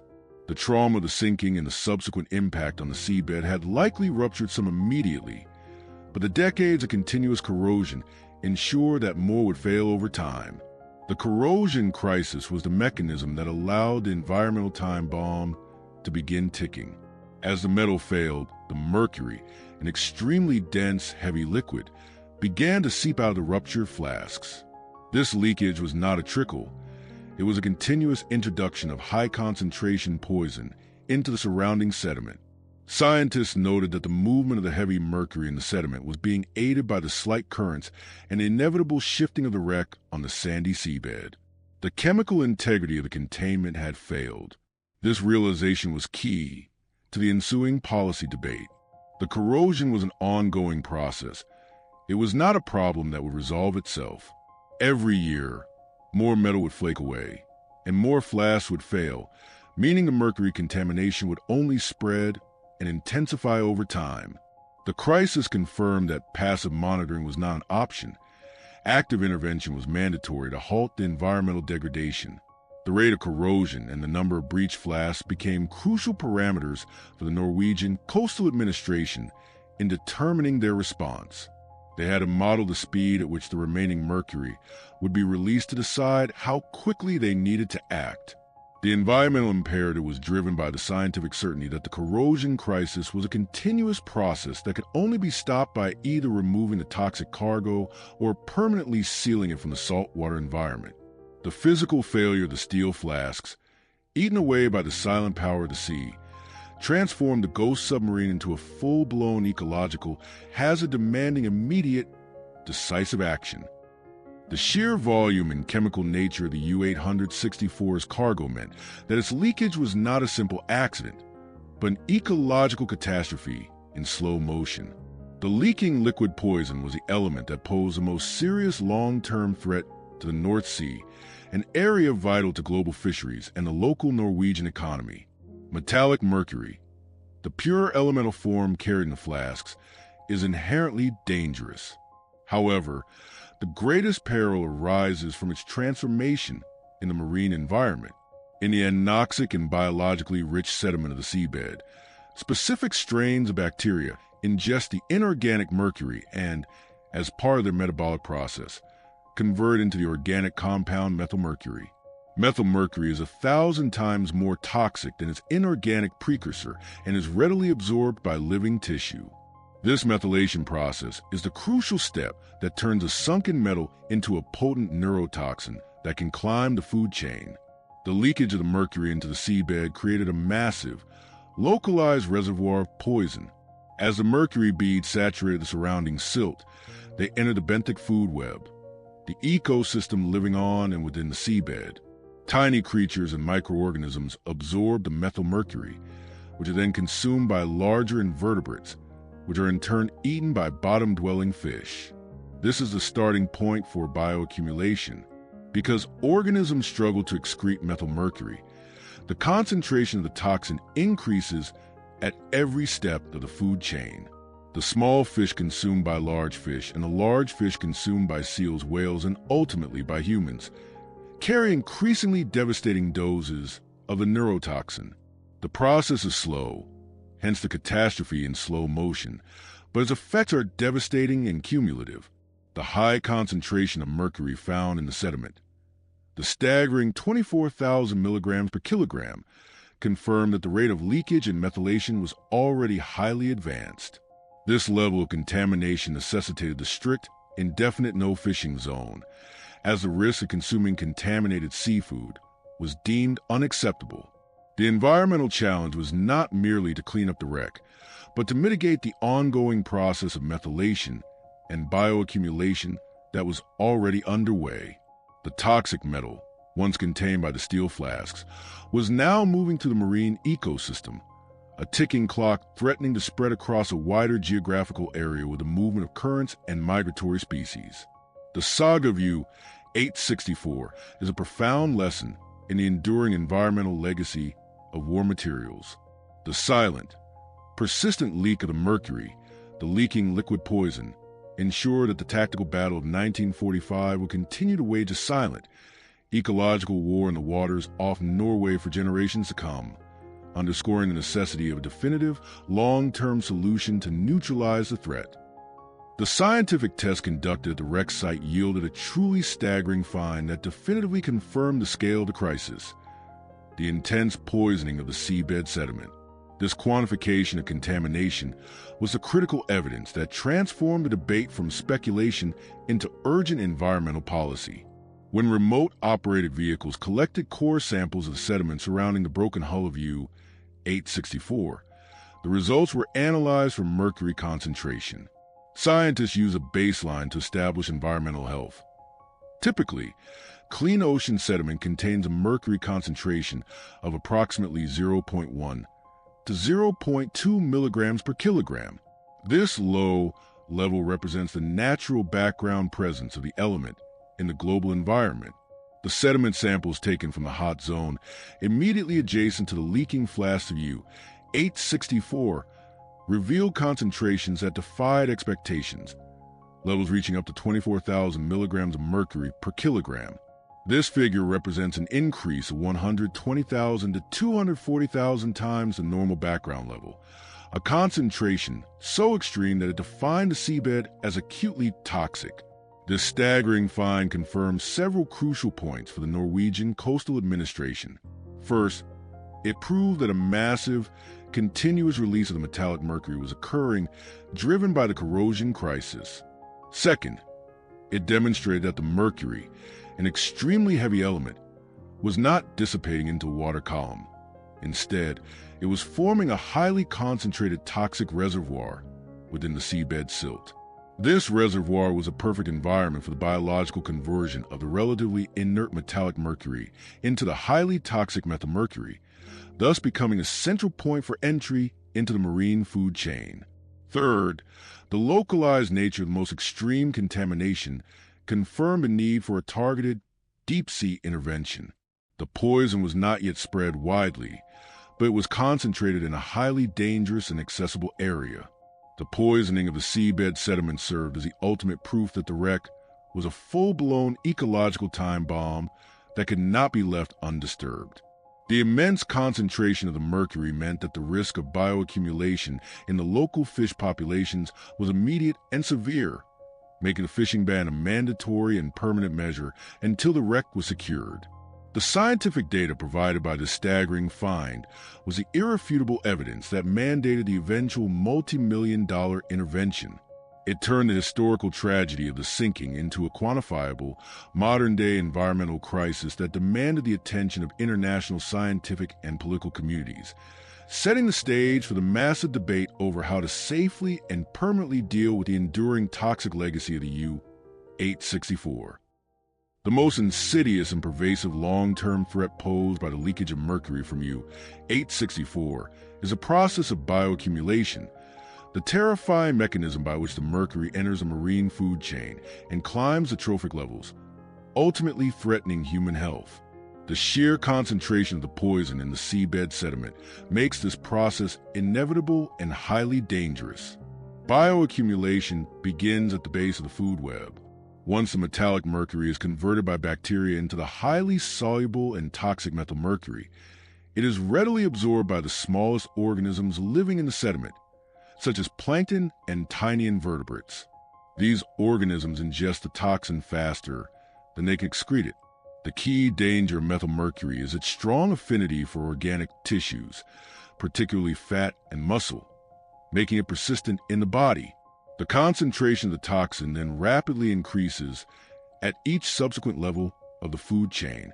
This process, known as biomagnification, means that an organism at a higher trophic level consumes numerous smaller, contaminated organisms over its lifetime, concentrating the toxin to exponentially higher and more dangerous levels. Small fish consume the contaminated invertebrates. Larger fish consume the small fish, and the largest predatory fish, like tuna and cod, which are economically vital to the Norwegian coast, accumulate the highest, most dangerous levels of the neurotoxin. The system effectively acts as a biological funnel, concentrating the poison. For the Norwegian authorities, this process necessitated the immediate closure of the fishing grounds. The fear was that the local fish population would quickly become saturated with methyl mercury, and consumption of these fish by humans, the ultimate top predator, would lead to severe public health consequences, including neurological damage, particularly in developing fetuses and children. The bioaccumulation threat transformed the problem from a local cleanup into a regional food security issue. Even if the wreck were immediately secured, the mercury already in the environment would continue to cycle through the food web for years, making long-term monitoring and remediation crucial. The story of U-864 serves as a stark, profound warning about the long-term consequence of heavy metal contamination in the marine environment. The mercury enters a marine food chain silently, invisibly, yet with devastating cumulative effect, ensuring that the legacy of this sunken wartime cargo will continue to impact the Norwegian sea ecosystem for generations, long after the physical wreck itself has been dealt with. With the scale of the contamination confirmed, the massive tonnage of mercury, the corroded flasks, and the utter poisoning of the seabed sediment, the nightmare question landed squarely on the desks of the Norwegian government. So what do you do with a toxic, broken submarine 150 meters down? This was an unenviable and unprecedented task, a complex dilemma involving engineering, environmental science, maritime law, and international ethics. The Norwegian Coastal Administration's initial assessment was grim. The wreck was not just a rusted hulk. It was a highly unstable, toxic, explosive puzzle. It was broken in two main sections, packed with potential live torpedoes and possibly other unexploded ordnance, and its structural integrity was severely compromised by decades of corrosion. There was no established protocol for dealing with a deep-sea war grave that was simultaneously a massive, ticking environmental time bomb. The debate that erupted centered on two diametrically opposed courses of action, each carrying immense risk and moral weight. The first option was full salvage, an audacious multi-million-dollar plan to raise the entire wreck and its dangerous cargo, thereby eliminating the threat completely and permanently removing the source of contamination. This would be a statement of thorough environmental responsibility, but it came with massive risks. Raising the unstable hull could cause a catastrophic rupture of the remaining fragile flasks, potentially dumping all 67 tons of mercury into the water column at once, creating an immediate, widespread disaster. It also raised the ethical issue of disturbing the war grave. The second option was encasement, essentially burying the wreck right where it was, under a massive mound of specialized sand, gravel, and concrete. This containment strategy would seal the wreck and protect the war grave, ensuring the 73 crew members remained undisturbed. However, this was viewed by many environmentalists as a temporary, imperfect solution, merely kicking down the road, as there was no guarantee that the containment structure would resist erosion and degradation over the centuries, allowing the mercury to eventually leak out. The complexity of the problem was heightened by the fact that the Norwegian Sea is often rough, cold, and deep, making any large-scale marine operation extremely hazardous and costly. The political pressure was immense, balancing the urgent needs of the local fishing communities against the need to respect the memory of the dead. So what do? The question became a symbol of profound and unexpected challenge posed by the ghost submarine. It was a problem that demanded a solution that was technically feasible, environmentally sound, and ethically acceptable, a solution that the world had never before been forced to find. The ensuing political and engineering efforts will reveal the enormous difficulty in answering this nightmare question. The core of the decision facing the Norwegian authorities crystallized into the salvage dilemma, the choice between containing the problem or trying to eliminate it entirely. This was not a minor technical preference, but a profound split between environmental responsibility, engineering feasibility, and ethical obligation.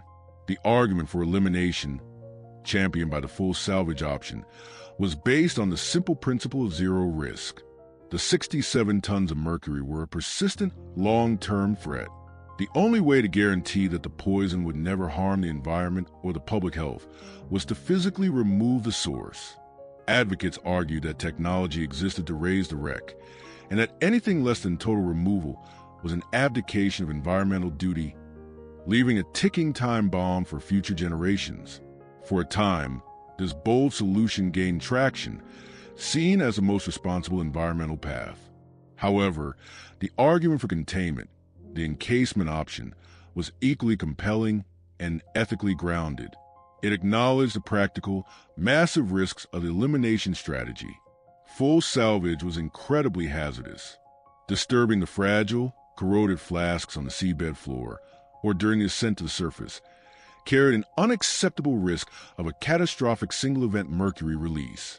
The cost was astronomical, and the operation was technically unprecedented for a wreck of this nature and depth. Crucially, containment respected the wreck as a war grave, avoiding the need to dismember the hull and disturb the remains of the 73 crew members.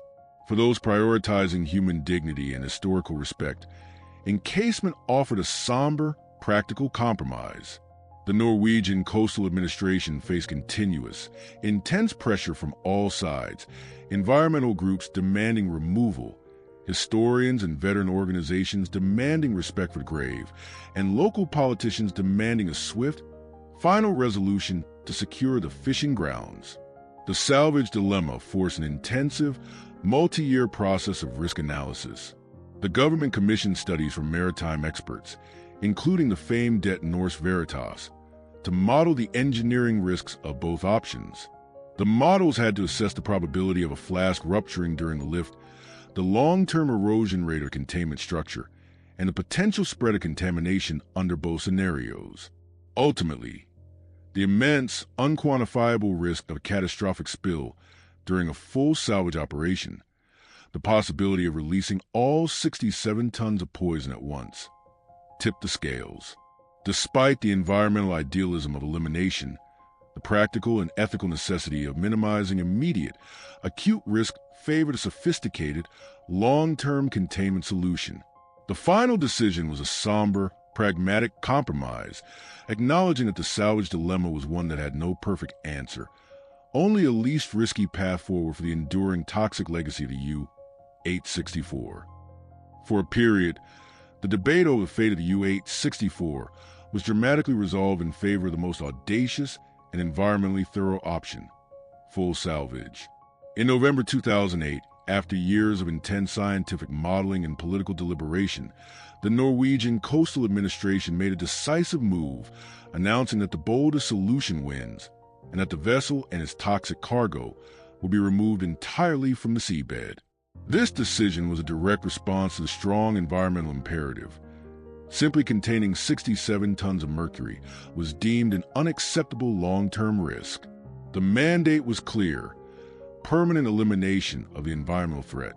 To execute this unprecedented task, the Norwegian government awarded a multi-million-dollar contract to Mammoet Salvage BV, a company whose credentials were, quite simply, impeccable.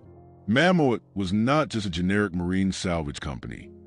This was the very same team that had successfully raised a Russian nuclear submarine course from the bottom of the Barents Sea in 2001. The choice of Mammoet was a deliberate statement of intent, signaling to the world that Norway was committed to the most comprehensive and technically challenging solution possible. The plan and vision was as innovative as it was risky, a necessary response to the fact that no one had ever attempted to raise a broken, actively leaking, ordnance-laden war grave packed with a colossal amount of neurotoxin. The engineering strategy centered on separating the two main sections of the broken U-boat on the seabed and lifting them in giant custom-built cradles, ensuring maximum stability to prevent the rupture of the remaining mercury flasks. The entire operation was to be conducted with the most advanced deep-sea technology available. This move was initially hailed by many environmental groups as a victory, a commitment to future generations that the Norwegian government would not simply bury the problem. It demonstrated a willingness to invest vast financial resources and technological expertise to rectify the environmental damage caused by a 70-year-old act of war. However, the decision also immediately intensified the ethical debate with organizations concerned with the sanctity of the war grave, as the operation inherently required the physical disruption of the wreck. The salvage contract awarded was the initial, definitive step toward the complete removal of the toxic ghost submarine, setting in motion a chain of detailed engineering and logistical planning that would soon reveal the true, insurmountable complexity of the deep-sea challenge. The stage was set for a dramatic confrontation between human technological ambition and the unforgiving, corrosive realities of the deep ocean environment. The solution proposed by Mammoet Salvage BV was a testament to the cutting edge of deep-sea engineering, an audacious plan that represented a space-age solution for a Second World War problem. Acknowledging the extreme, non-negotiable danger human divers working near the Mercury and the unexploded torpedoes, Mammoet's strategy was to rely almost entirely on deep-sea robotics. This approach was designed to minimize the risk of a catastrophic accident while achieving the delicate precision required to handle the volatile cargo. The core of the plan involved deploying a fleet of highly advanced, remotely operated vehicles, or ROVs, to perform the entire operation. These machines, guided by operators on the surface, would first be tasked with the incredibly delicate work of stabilizing the wreck. The submarine was broken into two large sections, resting precariously on an unstable sandy seabed. Heavy equipment could easily cause a catastrophic shift, potentially crushing the remaining fragile mercury flasks and causing a massive spill. The ROVs would need to secure the two hull sections before any lifting could commence. The next phase was the most critical, the cutting and encapsulation.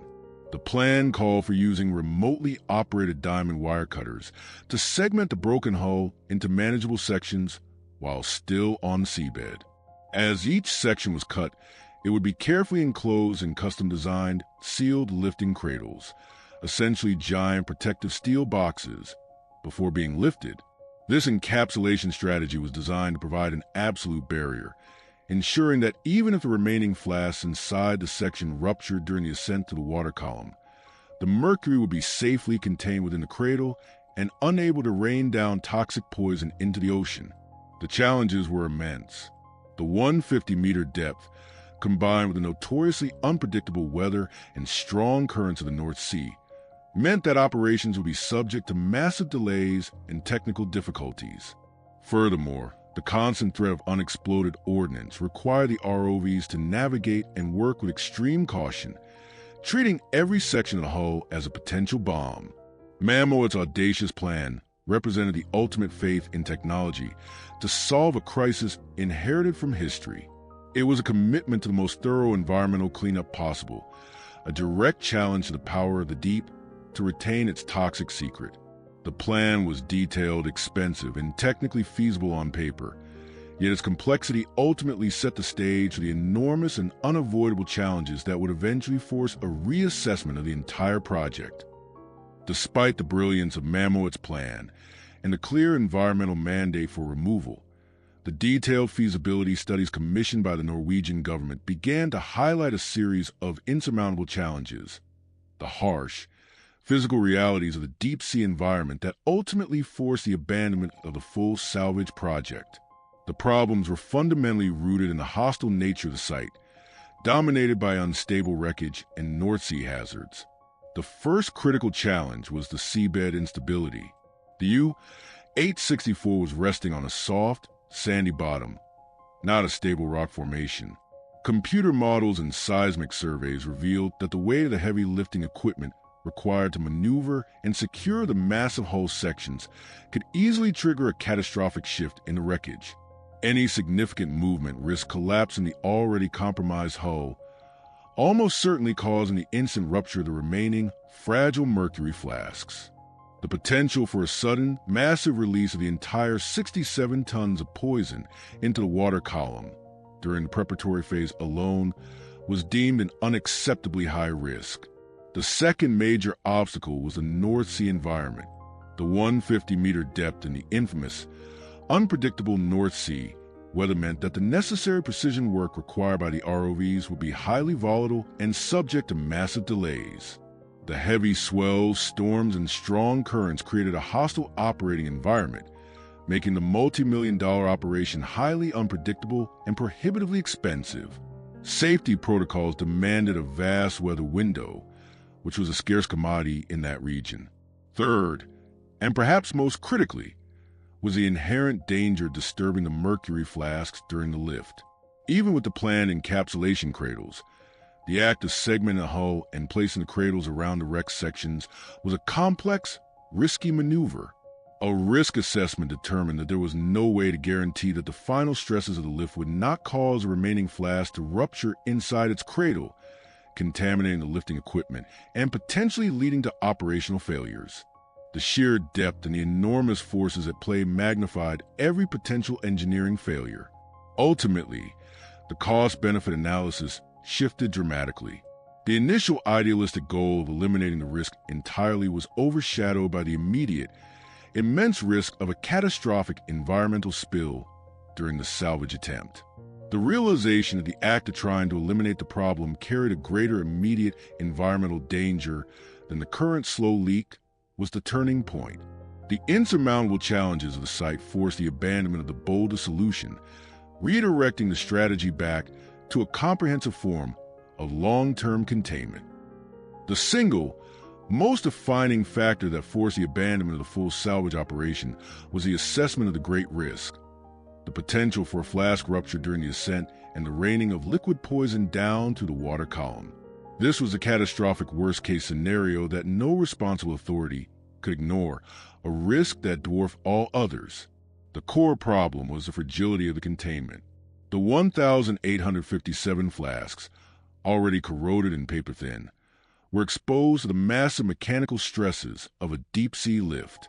Even if the hull sections were successfully sealed into their lifting cradles on the seabed, the pressure changes, vibrations, and shifts during the 150-meter vertical ascent were enormous. Any slight failure in the cradle or a tear in a compromised hull could result in the spontaneous rupture of multiple flasks. If this happened, the consequence was terrifying. 67 tons of dense, silvery, liquid mercury would be released into the entire water column. Unlike the current slow leakage that concentrates the mercury in the seabed sediment, a single, catastrophic release would introduce a massive slug of the neurotoxin across a wide range of depths, rapidly contaminating a huge volume of water. The potential for the sudden contamination to be quickly dispersed by currents and absorbed by the water column's vast ecosystem, including economically vital pelagic fish, was an environmental nightmare. It would convert a slow-motion catastrophe into an acute, immediate regional disaster. This great risk forced the Norwegian government to acknowledge the limits of human technology against the forces of nature and the consequences of war. The decision was no longer about an ideal environmental solution, but about risk management. The risk of an accidental, total release during the lift was mathematically and morally deemed unacceptable. The desire to eliminate the problem had to be balanced against the necessity of avoiding a sudden, unrecoverable disaster. Therefore, the safest, most responsible path, the one that guaranteed the non-occurrence of a sudden massive contamination event, was judged to be the most prudent.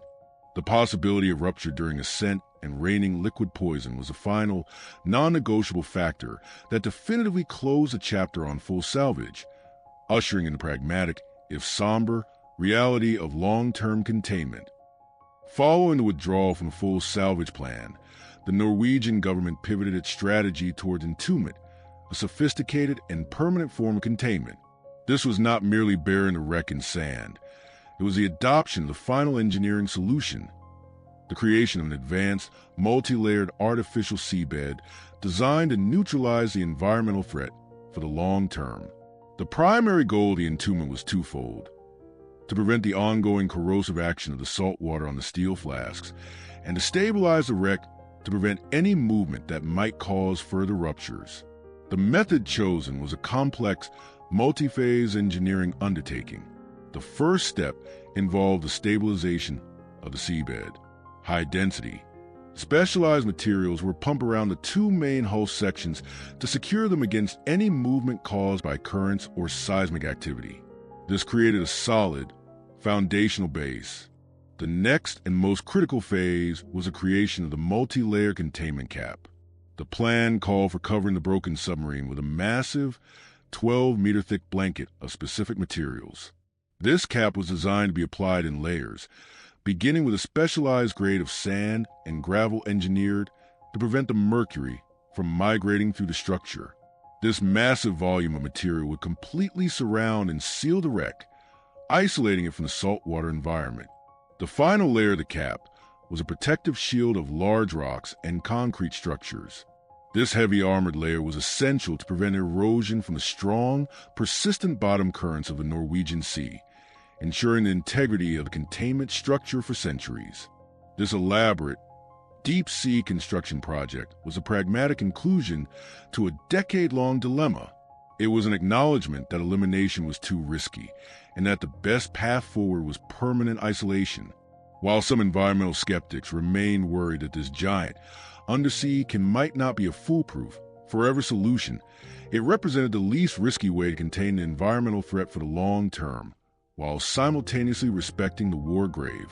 Entombment was a pragmatic compromise between environmental duty and human respect, a final, somber act of sealing the submarine secrets and its 73 souls beneath a protective, engineered shield, bringing the most challenging part of the environmental crisis to a close.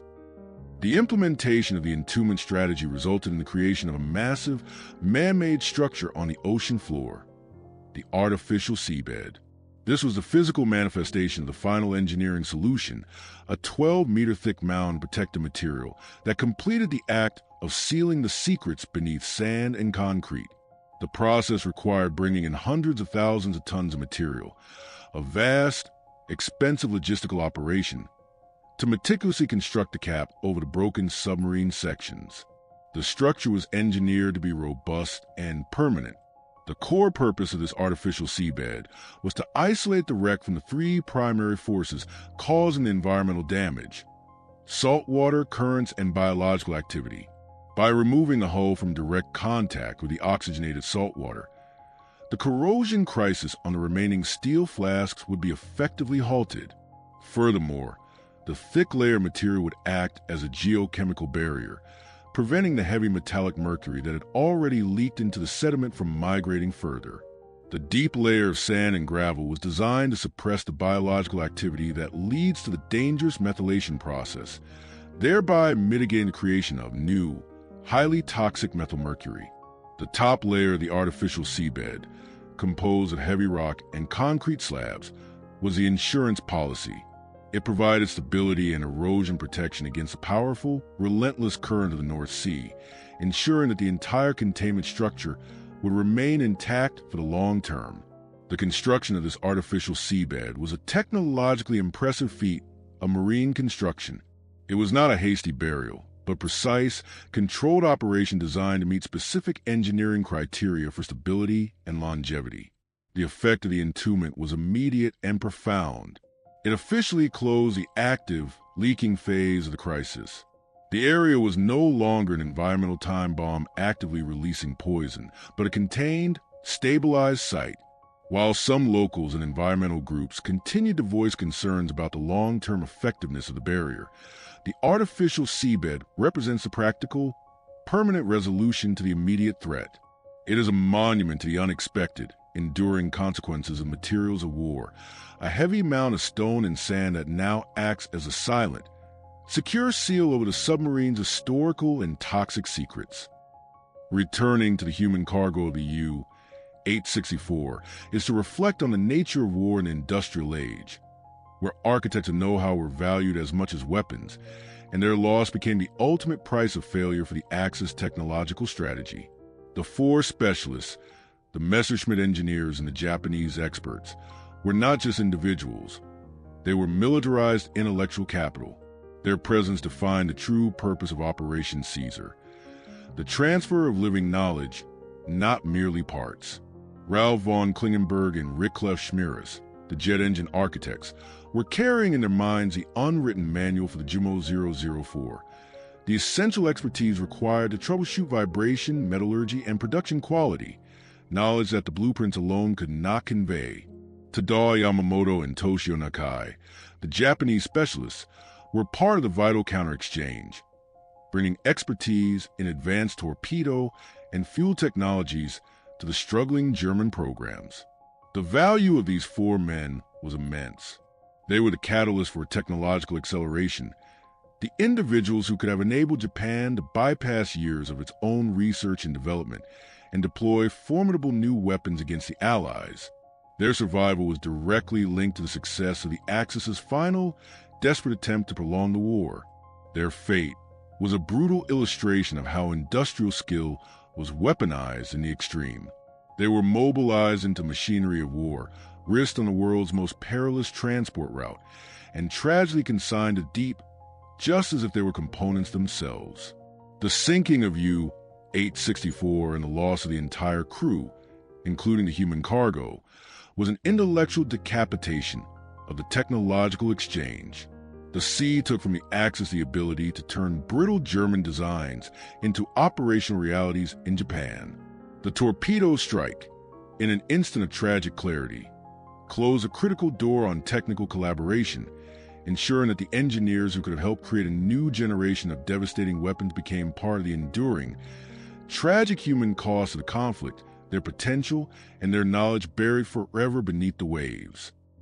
In the years following the war, as the details of Germany's advanced weapons programs began to surface, a persistent rumor attached itself to U-864, the uranium oxide myth. This speculation suggested that the submarine carried a cargo of radioactive material destined for Japan's nascent atomic bomb project. The myth gained traction due to a real historical event. The U-boat U-234 surrendered months later in May 1945, with 560 kilograms of uranium oxide aboard, confirming that such transports did, in fact, occur. The question facing the Norwegian authorities after finding U-864 was crucial. Was a terrifying suggestion of a second, more dangerous atomic cargo true? The response was a definitive effort to separate rumor from radiological fact. To settle the question, the Norwegian authorities commissioned a formal, high-tech investigation. Remote-operated vehicles were equipped with specialized instruments capable of detecting and measuring radioactive material, radiological scans, and were deployed to survey the wreck and surrounding seabed in 2005. The results were clear, unambiguous, and reassuring. The scans found no radioactive signature consistent with uranium oxide. Furthermore, investigators meticulously combed surviving wartime records and cargo manifests for Operation Caesar. These archival records, which detailed the 67 tons of mercury and the components for the WWII and V2, contained no mention of uranium oxide. The conclusion was based on both physical evidence and documentary proof. The uranium oxide myth was just that, a myth. The contrast between the fate of U-234 and U-864 is instructive. U-234's cargo was real and alarming. U-864's supposed atomic cargo was not. Instead, the wreck held a different, but no less grave danger, the 67 tons of metallic mercury. Accepting the evidence does not diminish the compelling nature of the wreck's history. If anything, it sharpens the tragedy. The sensational speculation about atomic bombs was replaced by the documented, profound truth about the poison that truly lay on the seabed. A cargo with its own catastrophic environmental consequences. The successful separation of rumor from radiological fact allowed the focus to shift from sensationalism to the urgent ecological crisis that was verified, confirming that the real problem was not a bomb of the future, but a poison of the present. The story of U-864 is far more than a tale of a single sunken vessel. It has become an enduring legacy, serving as a powerful warning from history about the persistent, unpredictable consequences of warfare, a lesson that requires unending vigilance. The saga demonstrates how a tactical event in 1945, a well-aimed torpedo, can generate an urgent, complex international crisis 7 decades later. The legacy of U-864 is multi-layered. Historically, it is a unique documentation of the only submerged-to-submerged sinking in history and the final, desperate strategic gambit of the Axis powers. Technologically, it is a reminder of the astonishing cutting-edge secrets, the WWII and the V2, that were consigned to the deep, defining the narrow margin between a prolonged and a swifter end to the war. Ethically, It presents a profound, unresolved conflict between the sanctity of a war grave and the imperative of environmental protection. Most importantly, environmentally, the U-864 stands as a monumental case study in the perils of heavy metal contamination. The massive, intentional transfer of 67 tons of mercury from munitions production highlights the scale of toxic materials mobilized during the World Wars. The resulting ecological catastrophe in slow motion, the corrosion crisis, the methylation process, and the bioaccumulation in the food chain underscores that the materials of war do not disappear with the armistice. They linger, capable of creating massive, long-term harm. The final engineering solution, the creation of the artificial seabed, is not the end of the story, but the beginning of a long-term commitment to unending vigilance. While the wreck is contained, monitoring remains mandatory. The Norwegian authorities must continuously survey the site to ensure the integrity of the containment cap against erosion and shifting currents, remaining prepared to intervene should any new leakage be detected. The story serves as a constant, sobering reminder to all nations that the toxic remnants of war, from heavy metals to unexploded ordnance, lie scattered across the world's oceans, often unseen, but perpetually dangerous. The enduring legacy of U-864 is a responsibility it imposes on the present, a historical, technological, and environmental debt that demands continuous action and constant respect for the silent dangers that still sleep beneath the waves. The construction of the artificial seabed is a silent tomb, the physical conclusion to the long, difficult story of U-864, and a final reckoning with the toxic past it carried. It is a massive, multi-ton structure of engineered materials that now completely envelopes the two broken sections of the submarine, acting as a permanent seal against the corrosive elements of the Norwegian Sea. The wreck is no longer a ghost story or an environmental emergency actively poisoning the water. It is a contained, stabilized historical marker. Beneath the layers of sand, gravel, and concrete lie the final, secure resting places of the 73 crew members, their war grave respected and protected from further disturbance. The metallic mercury, the lethal cargo, is now largely isolated from the salt water, halting the corrosion and the accelerated creation of methylmercury. The silent tomb marks the moment when the crisis shifted from active disaster to passive management. However, a reckoning is rarely a complete closure. The massive expense, the decade-long debate, and the necessary compromise of containment over removal all serve as a powerful testament to the unexpected cost of a wartime action. The final cost of the cleanup operation vastly exceeded the tactical value of the original sinking, a chilling reminder that the hidden price of a historical event can take generations to calculate. The silent tomb is a final, somber monument to the tactical brilliance of HMS Venturer, to the desperate final gambit to the Axis, to the unforeseen environmental vulnerability of the deep sea, and to the eternal, tragic loss of 73 lives. It closes a chapter on the Go submarine, but its existence mandates the unending vigilance required to ensure that the secret seal beneath the sand and concrete remain dormant for eternity, preventing the toxic past from resurfacing to contaminate the future. The journey beneath the waves to the wreck of U-864 reveals a story far richer and more complex than a simple naval engagement. We have seen how a single devastating torpedo strike in 1945 simultaneously closed a critical chapter of the Second World War, neutralizing the Axis's final, desperate attempt to transfer war-prolonging jet and missile technology to Japan, and open a new chapter of environmental crisis in the 21st century. The silent tomb on the seabed, now sealed beneath its protective cap, is a powerful historical artifact. It is a monument to the 73 lives lost, to the brilliance of the engineering minds entombed there, and to the massive, unforeseen consequences of mobilizing lethal materials like 67 tons of metallic mercury during a global conflict. The successful entombment of the wreck stands as a victory of engineering, ethics, and environmental pragmatism, ensuring that the corrosion crisis is halted and that the toxic past does not contaminate the future food supply of the Norwegian Sea. But this is not a story that ends with a neat resolution. The enduring legacy of the U-864 is the warning it presents to the entire world. The vast oceans, repositories of countless wrecks and toxic remnants of centuries of naval and industrial activity, hold silent, ticking time bombs. This single wreck forced a major developed nation to spend millions of dollars and a decade of debate to contain a problem born from a single wartime decision. Imagine the sheer scale of the global problem.